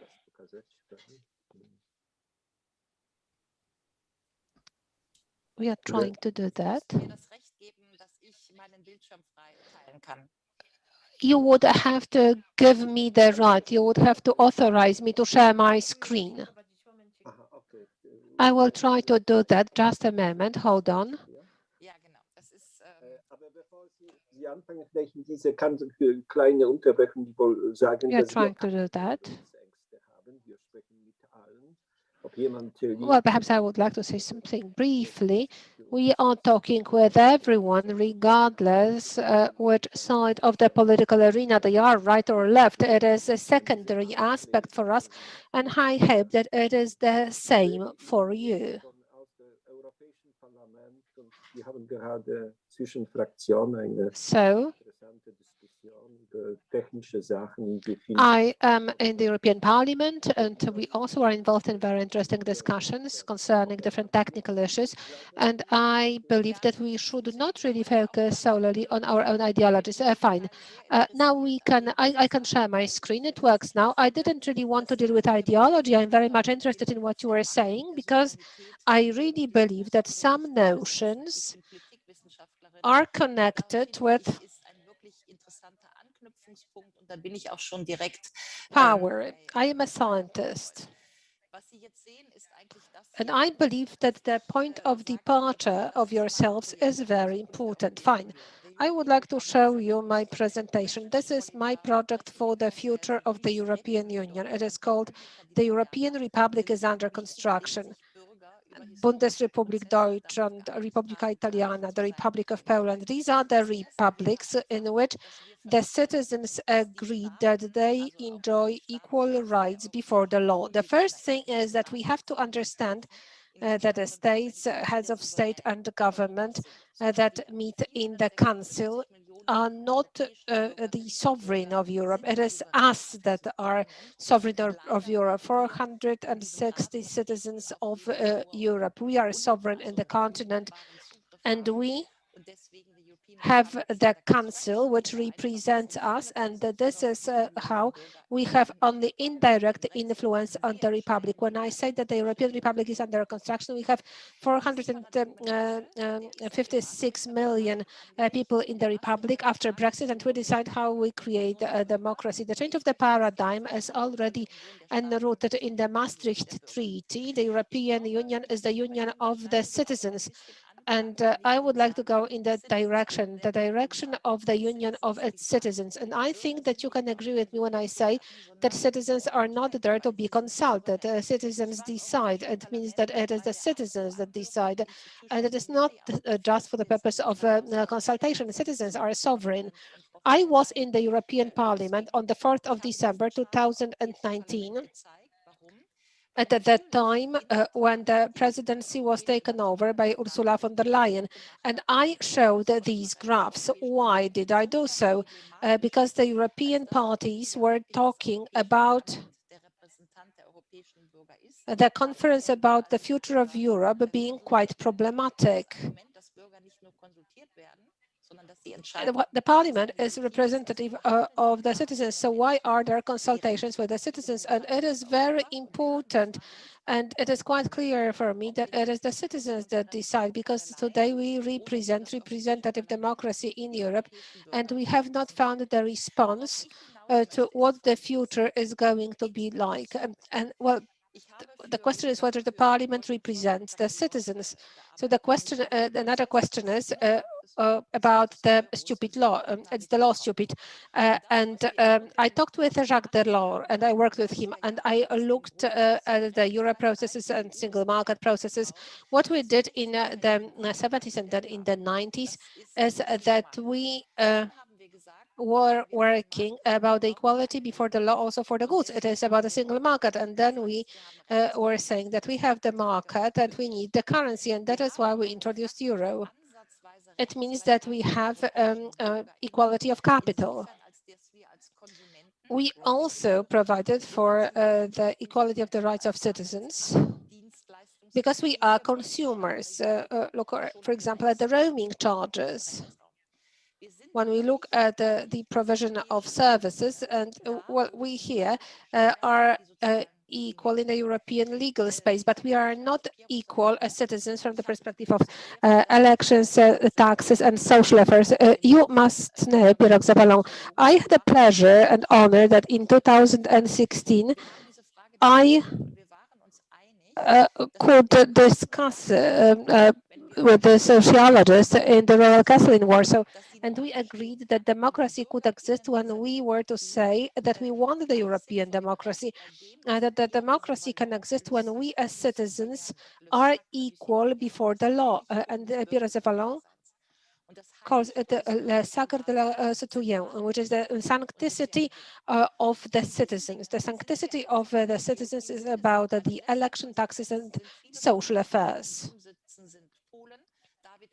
And about this, well, we're not European citizens. At the end of the day, most of us sitting here is, well, Polish. Mr. Engels, he is German and Belgian, and I'm Austrian. But the fundamental question to be asked is that when we look at Ursula von der Leyen and her future of the European and her European future, she's talking about European citizens. So the question is whether there is something like the European citizen. My answer is yes. Yes, but only in 2/3 we are European citizens as a market, as employee, but not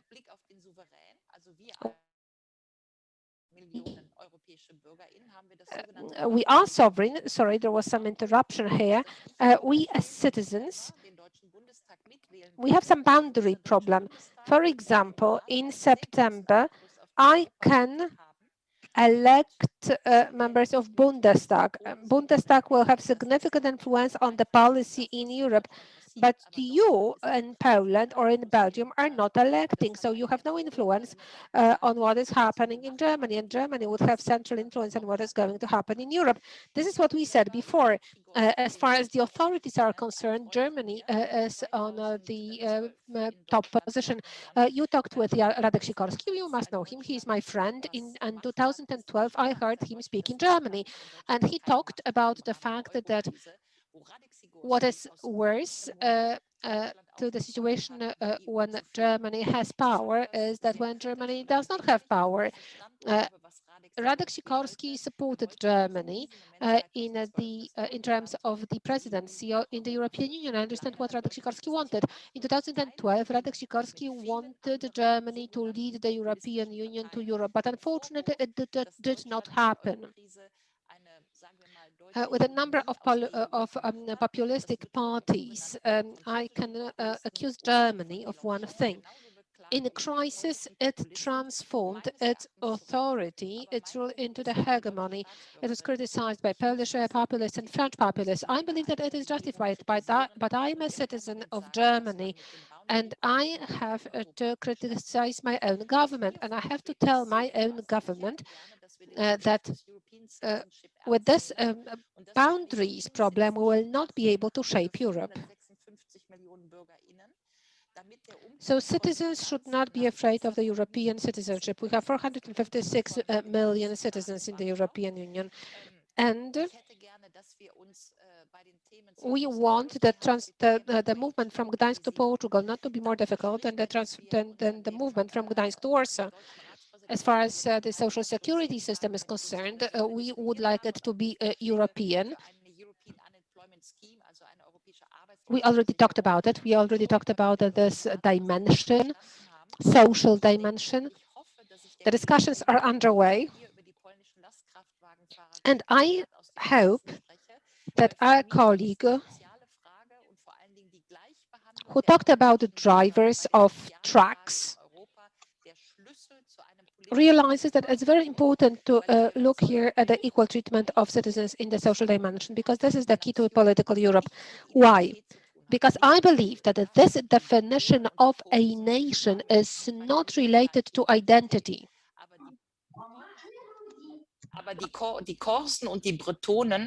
Well, sorry for that. There are some background problems. There's some interference.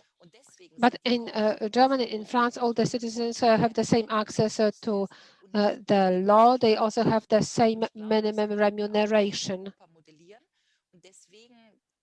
It's not really the case that in France everyone is going to speak the same language. No.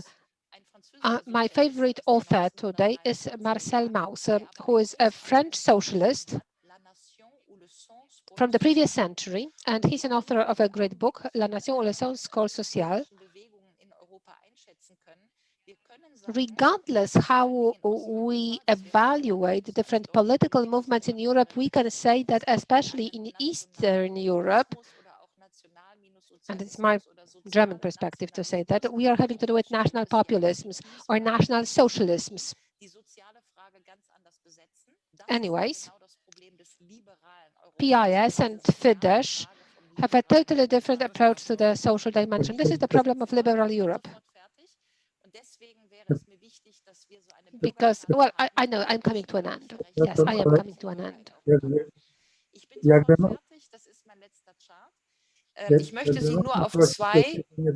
And now the last slide that I would like to share with you. I would like to draw your attention to two things. There is an initiative here, and this is the initiative about states in Europe. There's a number of European associations which meet every Wednesday between 10 and 12 online, and they draft the European Constitution together. And I would really love what David Engels does and his constitutional draft to really be used for the development of some bridges. It would be really great to be able to write the European Constitution together. Let me reiterate, we simply have to enjoy the same rights, and we have to, well, you know, share the same values. In Europe, it is possible. It should be possible that we can be for abortion, but also against abortion. And there's another thing that I wanted to talk about. It's the it is about the complaint in which we are addressing the European Court of Justice.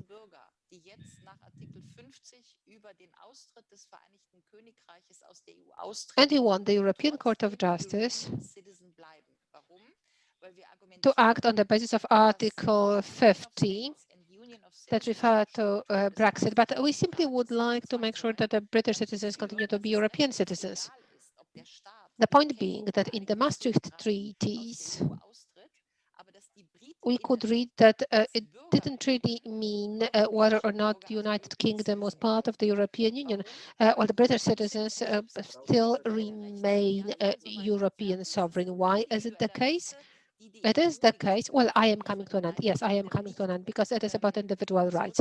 And those individual rights were vested by the European Union, and they cannot be withdrawn by the British government. I would like to click through the presentation, and if anything happens, you can also use my book, and my book is available in Polish.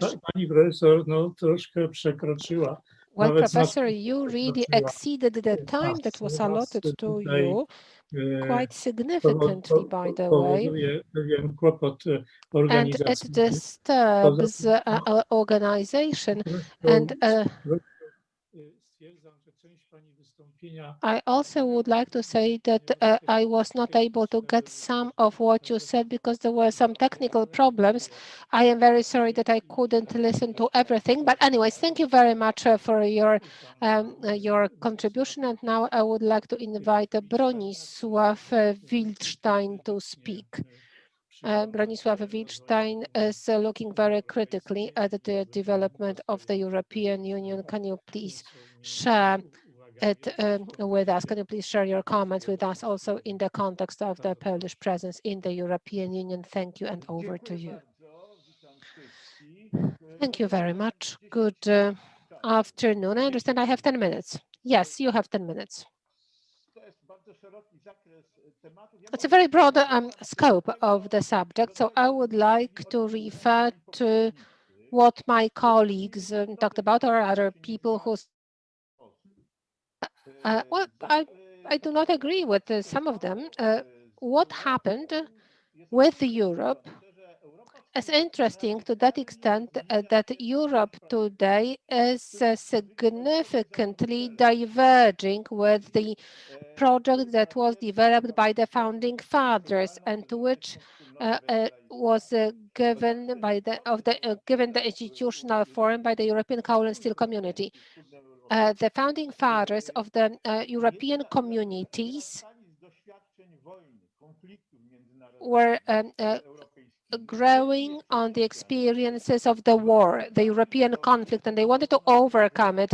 And they imagined that it could be done by means of evolution, which means by removing barriers standing between the nations and taking up joint actions, which, as the time went by, were to increase the level of integration between the nations and bring them closer to each other.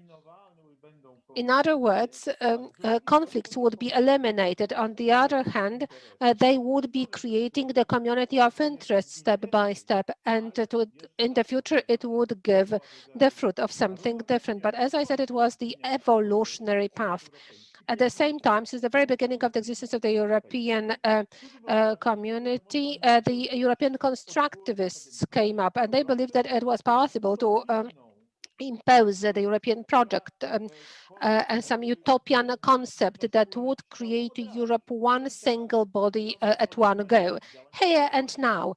And it was supposed to be done by means of some political methods. Those constructivists, together with the cultural changes and the dominance of some leftist tendencies in the world, well, in the western part of Europe, they were growing their superiority, and the Maastricht Treaty is an expression of their prevalence. This is the product of the top-down imposition of a shape to Europe, a formal shape to Europe, and legal shape, but of course not only formal and legal shape, and it is it was supposed to create just one organism in Europe at one go. Well, certainly it has very noble foundations to overcome antagonisms waging Europe and to create one European nation which will not be divided by the differences, so that there were no differences in the level of revenues. But as always, when we look at such projects, we can see that something which is not identical with the intentions of the authors is growing. I would say that it is always the case. Such projects for the development of utopian creations, phenomena that are contrary to the intentions of the authors are growing. It is quite characteristic in reference to Europe. And here I would like to raise just one aspect now. One of the aspects that was adhered to by the creators of One Europe was the German problem. Germany is too large for Europe and it is too small for the world. It is too small to play an independent role in the world, but at the same time it is too large to be just one out of many states of the European Union. Well, of Europe, not necessarily European Union. And Germany tries to dominate Europe. One can say that it was one of the causes of those terrible wars that almost led to the destruction of Europe in the 20th century. The European community was to lead to the point when the superiority of Germany was to be radically restricted and it was to be diluted in the European structures. There would be no separate states, there will be no separate nations, there will be full integration underway. And what is happening? It turns out that behind the curtain of the common European interest, Germany dominates. Germany starts to dominate. Well, actually, it continues to prevail. And it is really the case that somehow German interests now equal European interests. And this is how it is presented. And it is not only because Germany is the most powerful, the strongest state in Europe, the strongest, the most powerful European nation, but it is also due to the fact that everything is happening here and everything was sort of covered by some mythology of a common European interest. And as it turns out, this interest is by no means common, and we know this perfectly well. And now when we move on to how Europe is to be organized, we hear quite much about the European democracy or possibly about the deficit of democracies. Well, please note that today there must be no European democracy today because democracy is the power of demos and demos as people or nation today in the contemporary states well, rules itself. If there is no common demos, and there's no common demos because it's difficult to say that European nations are identical. And that was testified to by the British when they said no more. And we simply do not want to function as part of the structure that takes away our empowerment. So if there is no demos, only Kratos remains, which is the power. Someone starts to rule above or beyond the demos. And here the strongest demos starts to rule. And in this case, it is Germany, plus the strongest, most powerful centers. The weaker nations are marginalized. And it is not only a European aspect, because an attempt to actually overimpose it in such multi-tribal or multi-ethnic states always come to the same completion. It turns out that the elections are about the fact that there are some predefined groups, they vote on their own representatives against the others, and that is quite understandable. It's quite clear because then we are having to do with the interest of these people. It is not identical. The sense of identity is simply different, and well, certainly we have something which can be understood as the European culture in a broad sense. Thus, we have this community. And by the way, this European culture is growing on the basis of our tradition. And today we are denying the tradition, and the dominant European centers deny the tradition in the name of some future product. It is to be the community of the goal.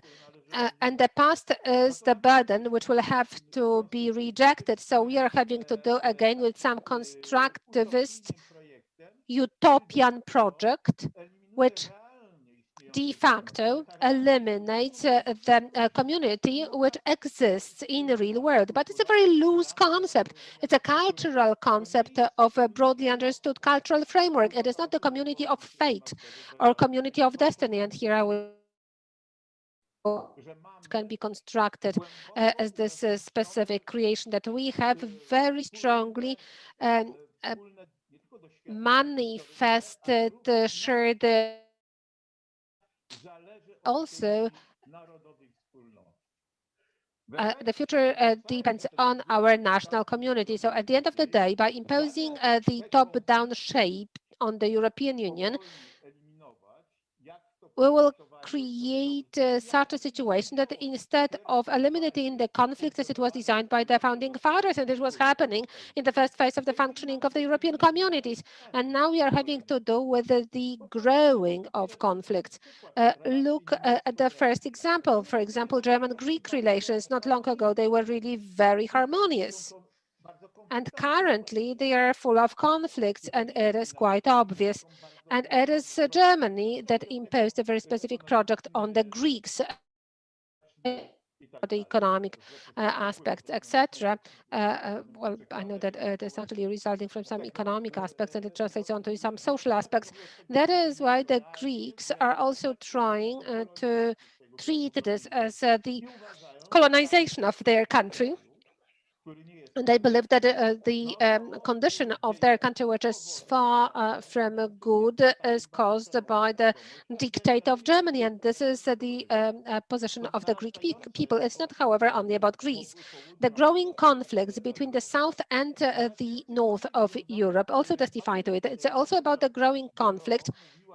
Well, Professor Gero was talking about the Euro project. Well, of course, that Euro project, which is an attempt, an idea for the economy to be developed by means of some economic utopian project to demonstrate its realistic consequences. Euro is beneficial for Germany. Perhaps it can be good for the Netherlands, but that it's really very bad for other countries. I'm not really talking here about the disaster Greece is feeling due to that, but it is also bad for Italy. It is bad for Iberian countries, and well, it is tangible. You can really count it. So what can we do due to that? And here I would like to get into some discussion with Professor Engels. We have to go back to the idea of nation states. We have to go back to the idea of what constitutes our community in real terms. And only when we consider this to be our point of departure, we can start thinking about the reconstruction of the European community. Because I believe that what we were able to achieve up to a certain point in Europe was positive. What is happening later on and what is happening now is just a waste. It's just a waste of all the today, the European Union has become the vehicle of some ideologies which imposes the well, certain form of culture and political concept on the people of Europe, and it is striking against the tradition that constituted Europe. And I already talked about it, and we have to oppose to it, because obviously not all the nations think so. And it's not also about the dominating nations that fully agree with this project. I think that I have already exhausted my time, and in general outline, I raised all the problems that I wanted to raise. Thank you. Thank you so much. In the second round, we don't have as much time as we have planned. I'm sorry for that, but I would like to perhaps ask you, especially the two first panelists, Mr. Ferrier and Professor Gero, I would like to ask you to refer, on the one hand, to what we heard in the first panel.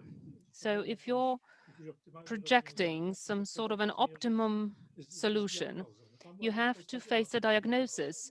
And there we heard a certain form of a diagnosis. Let me remind you, this is the model of the bicycle, meaning that from the point of view of the constitution, it is horrendous, since the constitution, and in this case the treaties, are used as rigid frameworks, rigid rules. And if they are not rigid, if they are developing, they are flexible and they are changeable. Changed not just by the executive bodies, not just by legislative bodies, but also by the judiciary that are not really taking enough care. It means that we are in a position of a certain amorphic situation, like Professor Wildstein mentioned. So there is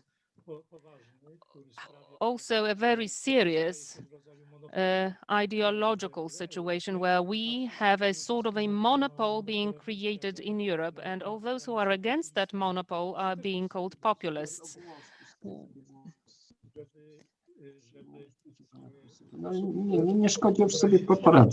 Unfortunately, we hear two people at the same time.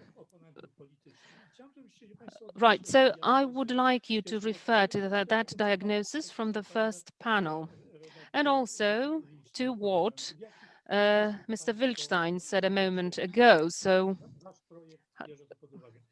how do you take that into account?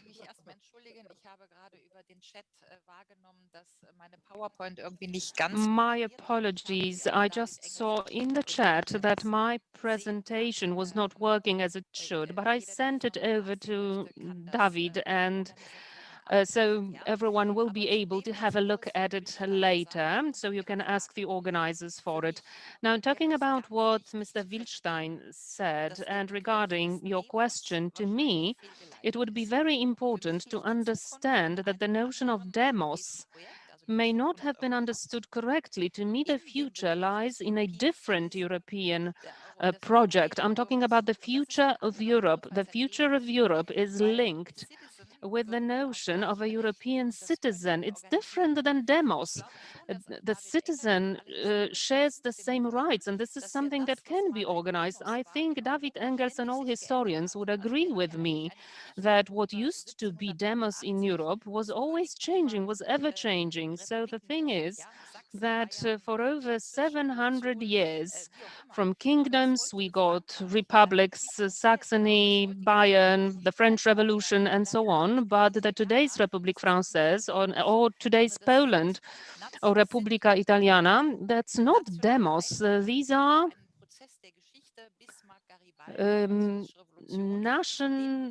nation-based units that were formed throughout history.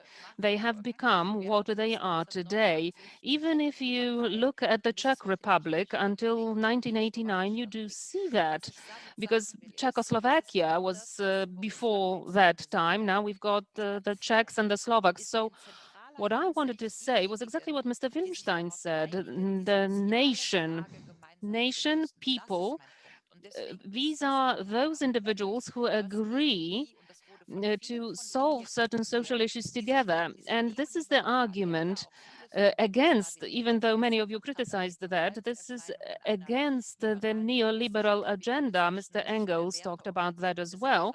He talked about hedonistic society.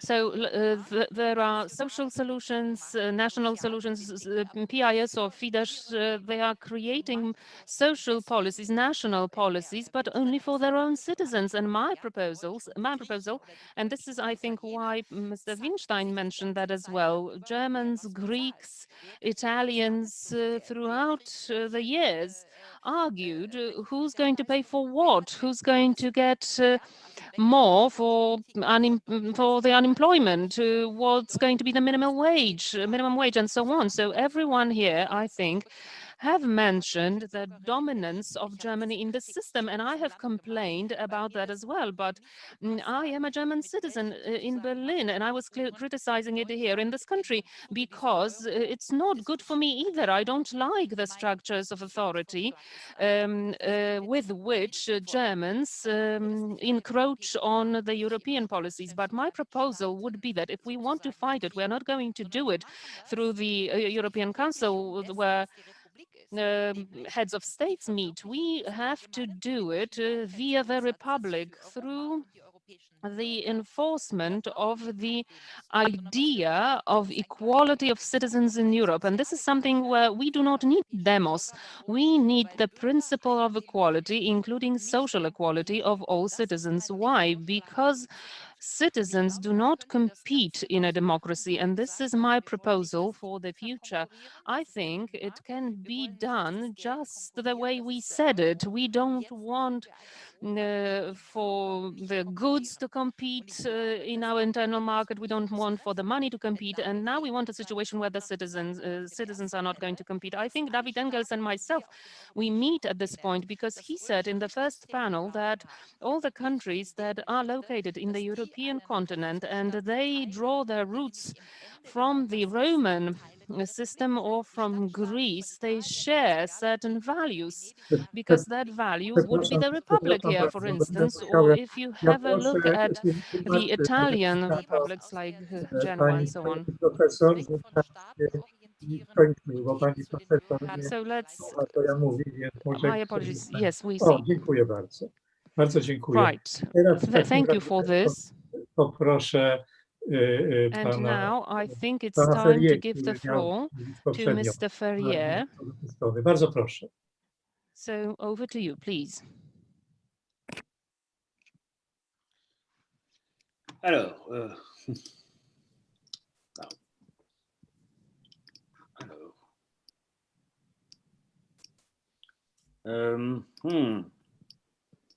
are you listening to me? Yeah, all right. Thank you. The speech of Bronislaw Wilstein was very interesting because I noticed that even the Euroscepticists in Europe have the same speech.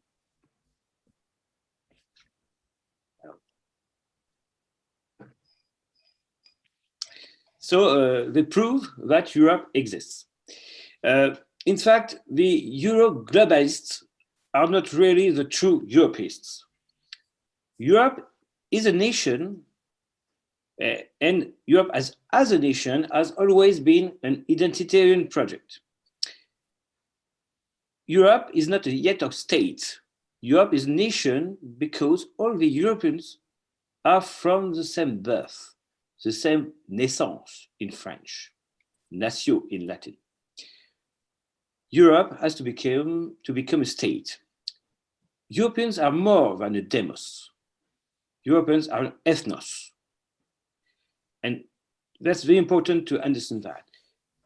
Indo-Europeans are for the Europeans what were Gauls for French people, a building myth and a noble real heritage. All the Europeans are from the same stock, the Indo-European roots, Proto-Indo-European language, and Proto-Indo-European religion. For example, my ancestors, Celts, Gauls, and your ancestors, Slavs, for the Poles, have a common old tradition.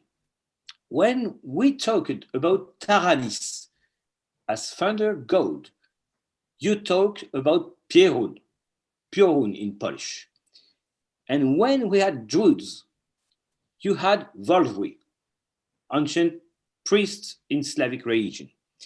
And now in France and Poland, there are Christians, European Christians, and Euro-pagans.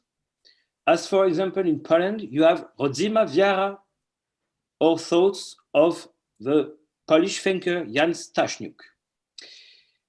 So Europe has also the same enemies and face the same threats: migratory submersion and demographic winter in every state in Europe. Of course, stronger threats in the current Western Europe. It's important to see the problem of citizenship in Europe. We want a European citizenship, and I will explain why. In ancient Athens, during Pericles, the founder of the democracy in Europe, a citizen was a man or a woman born from two citizen parents. That was the ius sanguinis in Latin, dikeo tou hematos in Greek. And I think that it would be a good idea to take this principle to create a European nationality. Why? In the whole nation of Western Europe, citizenship has lost its real value today. In the case of Germany, I think about Ulrike Gero, about that, that's Schröder, Chancellor Schröder, who destroyed the principle of birthright for Germans. He introduced the right of soil as in France and as Caracalla in Roman Empire. So you have the citizenship of Pericles, the right of blood, and the citizenship of Caracalla, an Eastern non-European emperor, who introduced right of soil. Two vision, democracy against empire, against authoritarianism. In France, there are very many naturalization of each person coming in Europe, in France. It's very easy to become France. And all the Europeans of Eastern Europe see that. And they are seeing that France is transforming into another thing than a European nation. And they are frightened by that. And they are true. And Europe, a nation, is a simple thing, simple method to give back for Europeans or their own identity preserved. We are Europeists, but we are also identitarians. We may, in only one action, refusing both globalism and anti-European nationalism, but recuperating their electors, from the center right to the radical right, and even including the anti-immigration left. So we are able, if Europeans want, because we are ultra-democratic, ultra-democrats, to save Europe in the 21st century.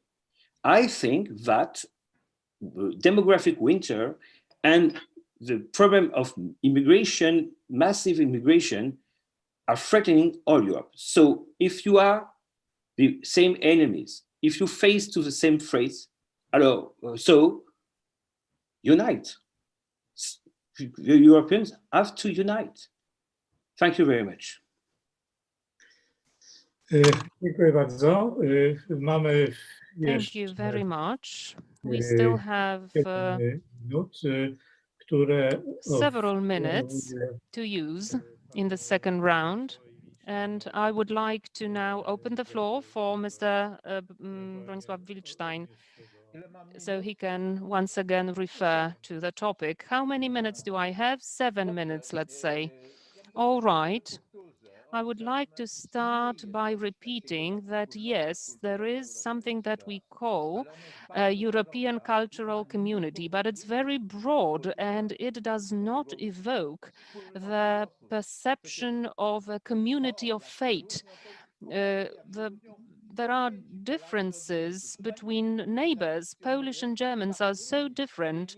Nobody would question these differences. And it's not just about the difference in language, even though the linguistic difference is not something to be disregarded. I heard Professor Garo mentioned that nations are changing, ever changing. Yes, that's true, but they persist still. I wanted to emphasize that the neglect of history is the wrong way to go. Researchers indicate how deeply history is rooted in our modern political choices. There is a well-known paper by Rothen and Ipset who showed that the division into left and right has its roots back in the Reformation. But I wanted to refer to what Professor Garo said, I'm talking about the specific example of Czechoslovakia, because this is a counterexample in my view. The thing is that Czechoslovakia did operate together for a long time, but when the nations inhabiting it together had an opportunity to split up, they did split up, even though the Slovaks could rightly think that it could be economically unfavorable for them, and yet they made this choice. But let me give you a more radical example. The example of Yugoslavia. These nations were working together. They created a single state. That state was constructed by force. So all these the projects of overlapping certain imagined designs on existing communities. I'm always worried when I hear, let's disregard what's now because we are thinking about the future. Here in Poland, we have an experience, a very deep and negative experience of such a situation. So I would rather refer to what we are in fact being confronted with. And one more thing, I keep hearing that it's all about being together and designing a mutual social future. I understand that the human being is being reduced to an economic being, and it's not enough. This is a human being is more than that. Let me quote on this. The culture that we know is being demonstrated in specific forms. It's taking very particular and very differentiated forms, and we identify ourselves via these forms. The most basic and the most obvious example is the nation, and this is something that should not be questioned. So I think that's that. That's all I wanted to say at this point. I wouldn't like to prolong. Thank you. All right. Thank you so much. Thank you, everyone. Thank you to the panelists for these answers. However, this is not the end because we will still have an option to talk for a little while longer. But I think, well, that discussion is going to be further moderated by Julita Wilczyńska. So now over to her, and I thank you very much for your attention.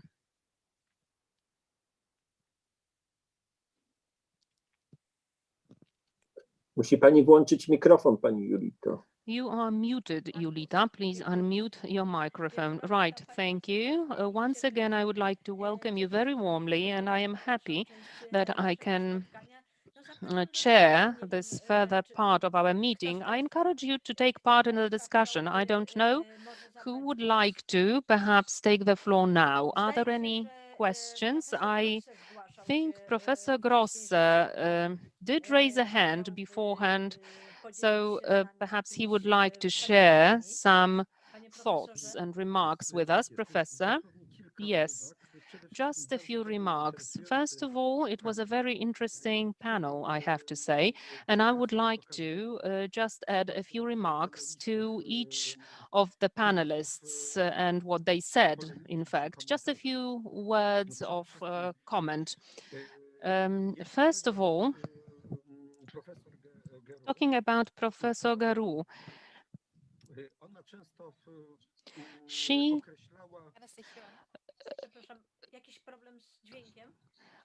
I think there was a problem with sound at some point. Professor, could you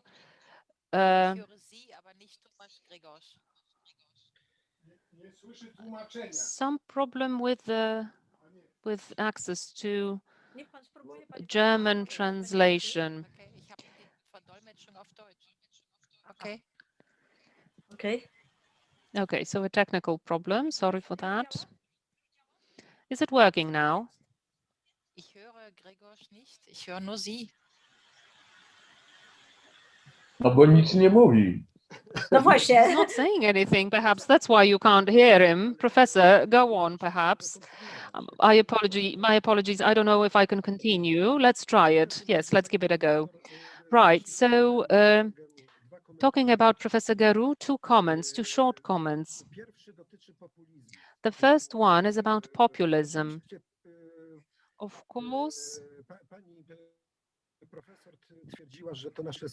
Professor said that our meeting is, in short, the meeting with populists, right-wing populists.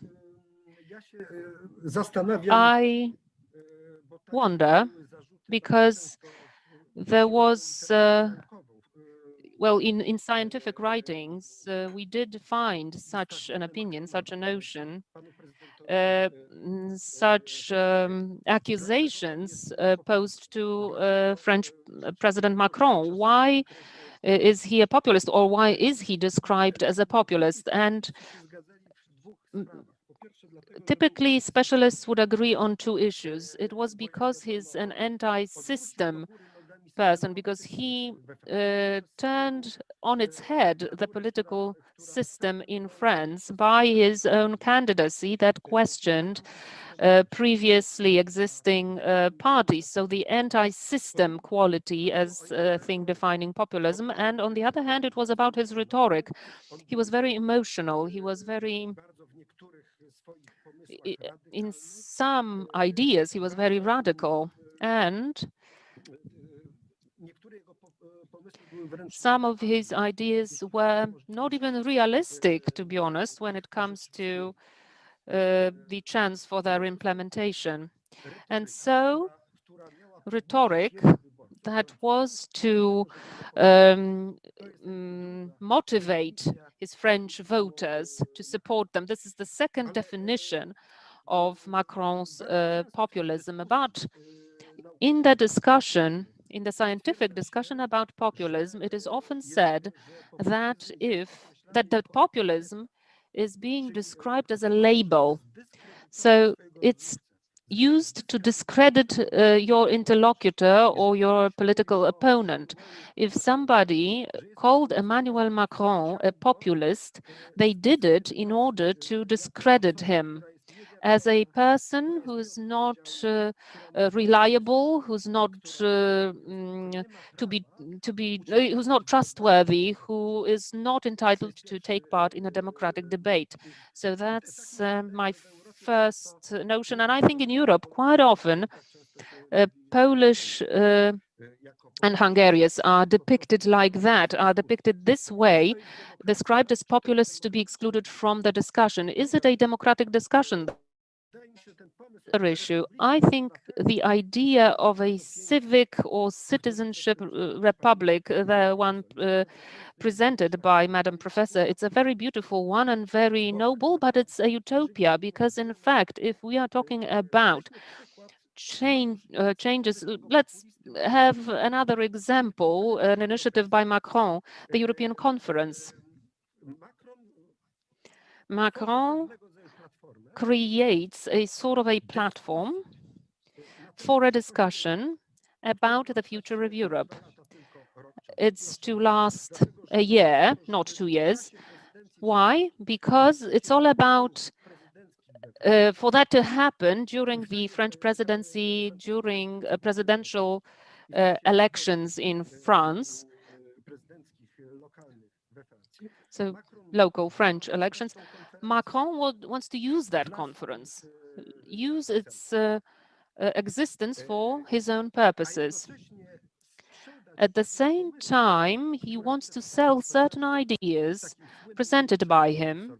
For instance, during his famous speech at Sorbonne, he wants to implement his ideas for European integration. He wants to implement French interests via a platform for democratic discussion, legitimizing his ideals and facilitating their implementation of the French interest. Because at the very end of it, when you think about who's changing that treaty, is it being changed by the citizens in a democratic procedure? Citizens can only oppose it in a referendum, and they sometimes do. For instance, in France, they rejected the constitutional treaty. But in truth,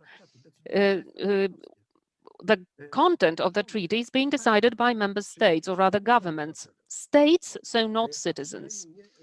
At least they are not doing it directly. They are at the very end of that chain as someone who can adopt it or reject it, and that's that. So now about Professor Ferrier. He said something like that we have a common culture, a shared culture in Europe. What brings us together is common tradition, common culture, and we have common threats or enemies. I think the most important enemies for European avant-garde are right-wing, conservative, populist Eurosceptics, really. This is the main enemy, and there is a division around this enemy, a division into us and them, friends and foe. So this is an internal division. And I think that internal division, ideology-based, is very authoritarian. It's non-democratic. So the entire left wing that is setting up the discussion this way, in truth, gets rid of democracy in Europe, or at least it increases the deficit of democracy in Europe. And the final thing, I agree with what Bronisław Wilstein said. We have to return to democracy.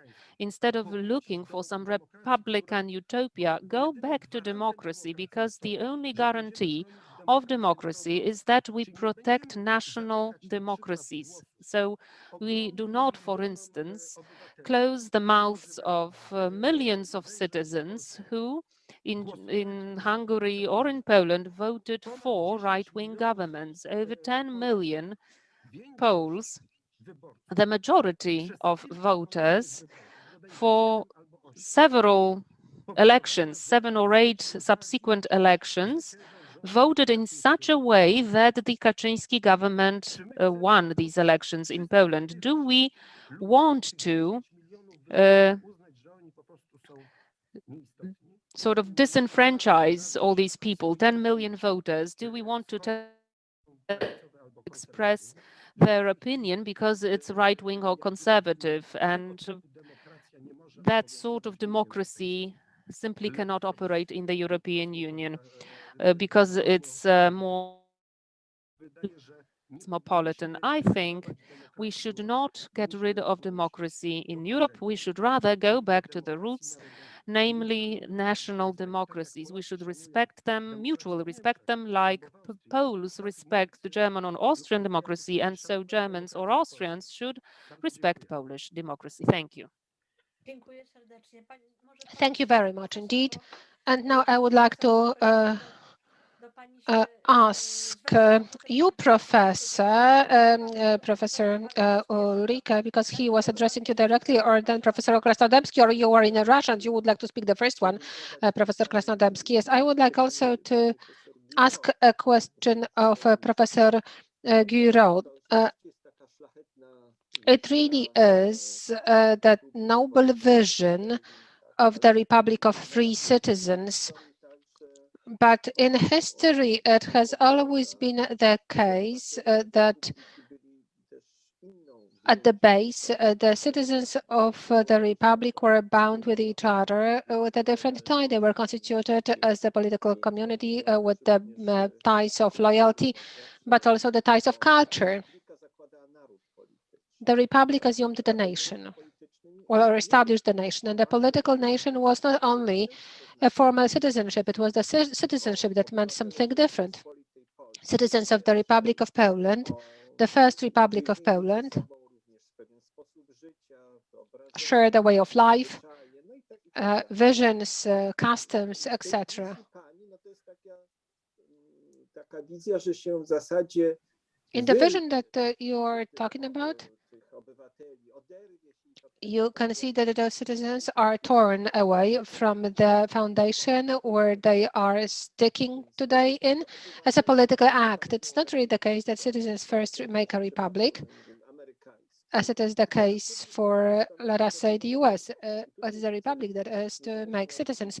And here, regardless of the noble intentions, I can see a feature which is very concerning, especially for someone who comes from Central and Eastern Europe.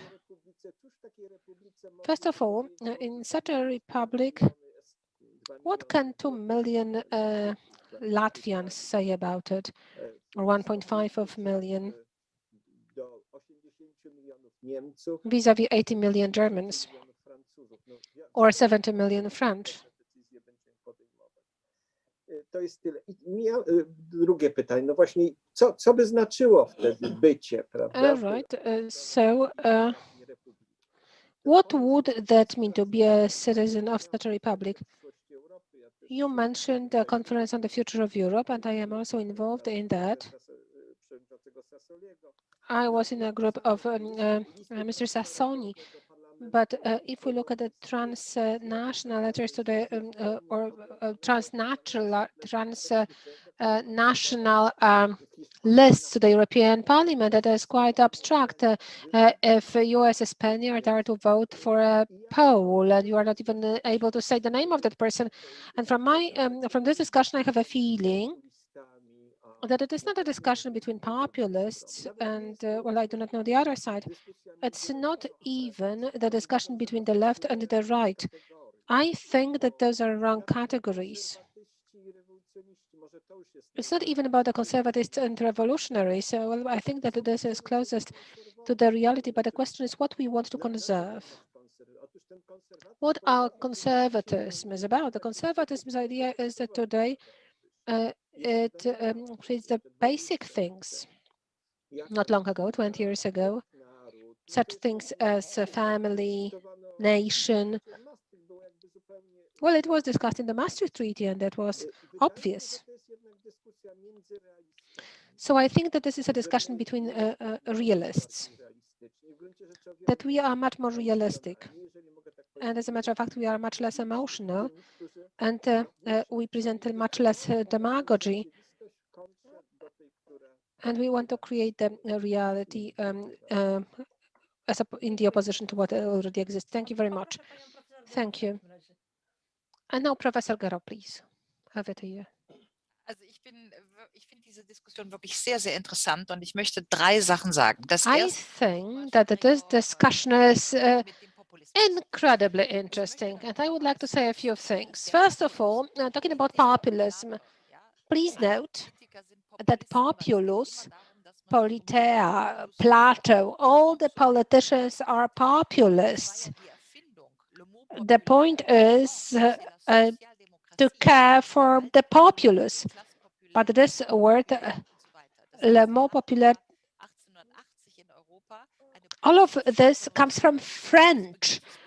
In 1880 in Europe, we had a positive connotation of the word populism. That was the time when social democrats were caring for the people. I don't have to tell it to you. It was followed by the Weimar Republic, and there was also the turn to the right, and this is the traditional line. That is why I'm sitting here, and this is what I want to do. Together with you, I want to build a bridge. I am not pointing at populists. This is why I am here. I want to build a bridge. Secondly, I am talking with Thomas Ferrier, with Bronisław Wilstein, and I am also talking about the identity. And I am rejecting it because for myself, identity is not connected with a nation. In France, in Germany, and in Italy, identity is not directly related to the concept of nation. I come from the Rhineland. I have nothing to do with Bavaria. I have nothing to do with Prussia. Someone who comes from Brittany has nothing to do with Savoy or Alsace. Well, identity is regional. That is why today, in real terms, we are talking about the Catalonia, about regional elections, Scotland, Tyrol. That is why the fact that at a point of time, well, Corsica, Brittany or Alsace turned out to be part of France is a historical process.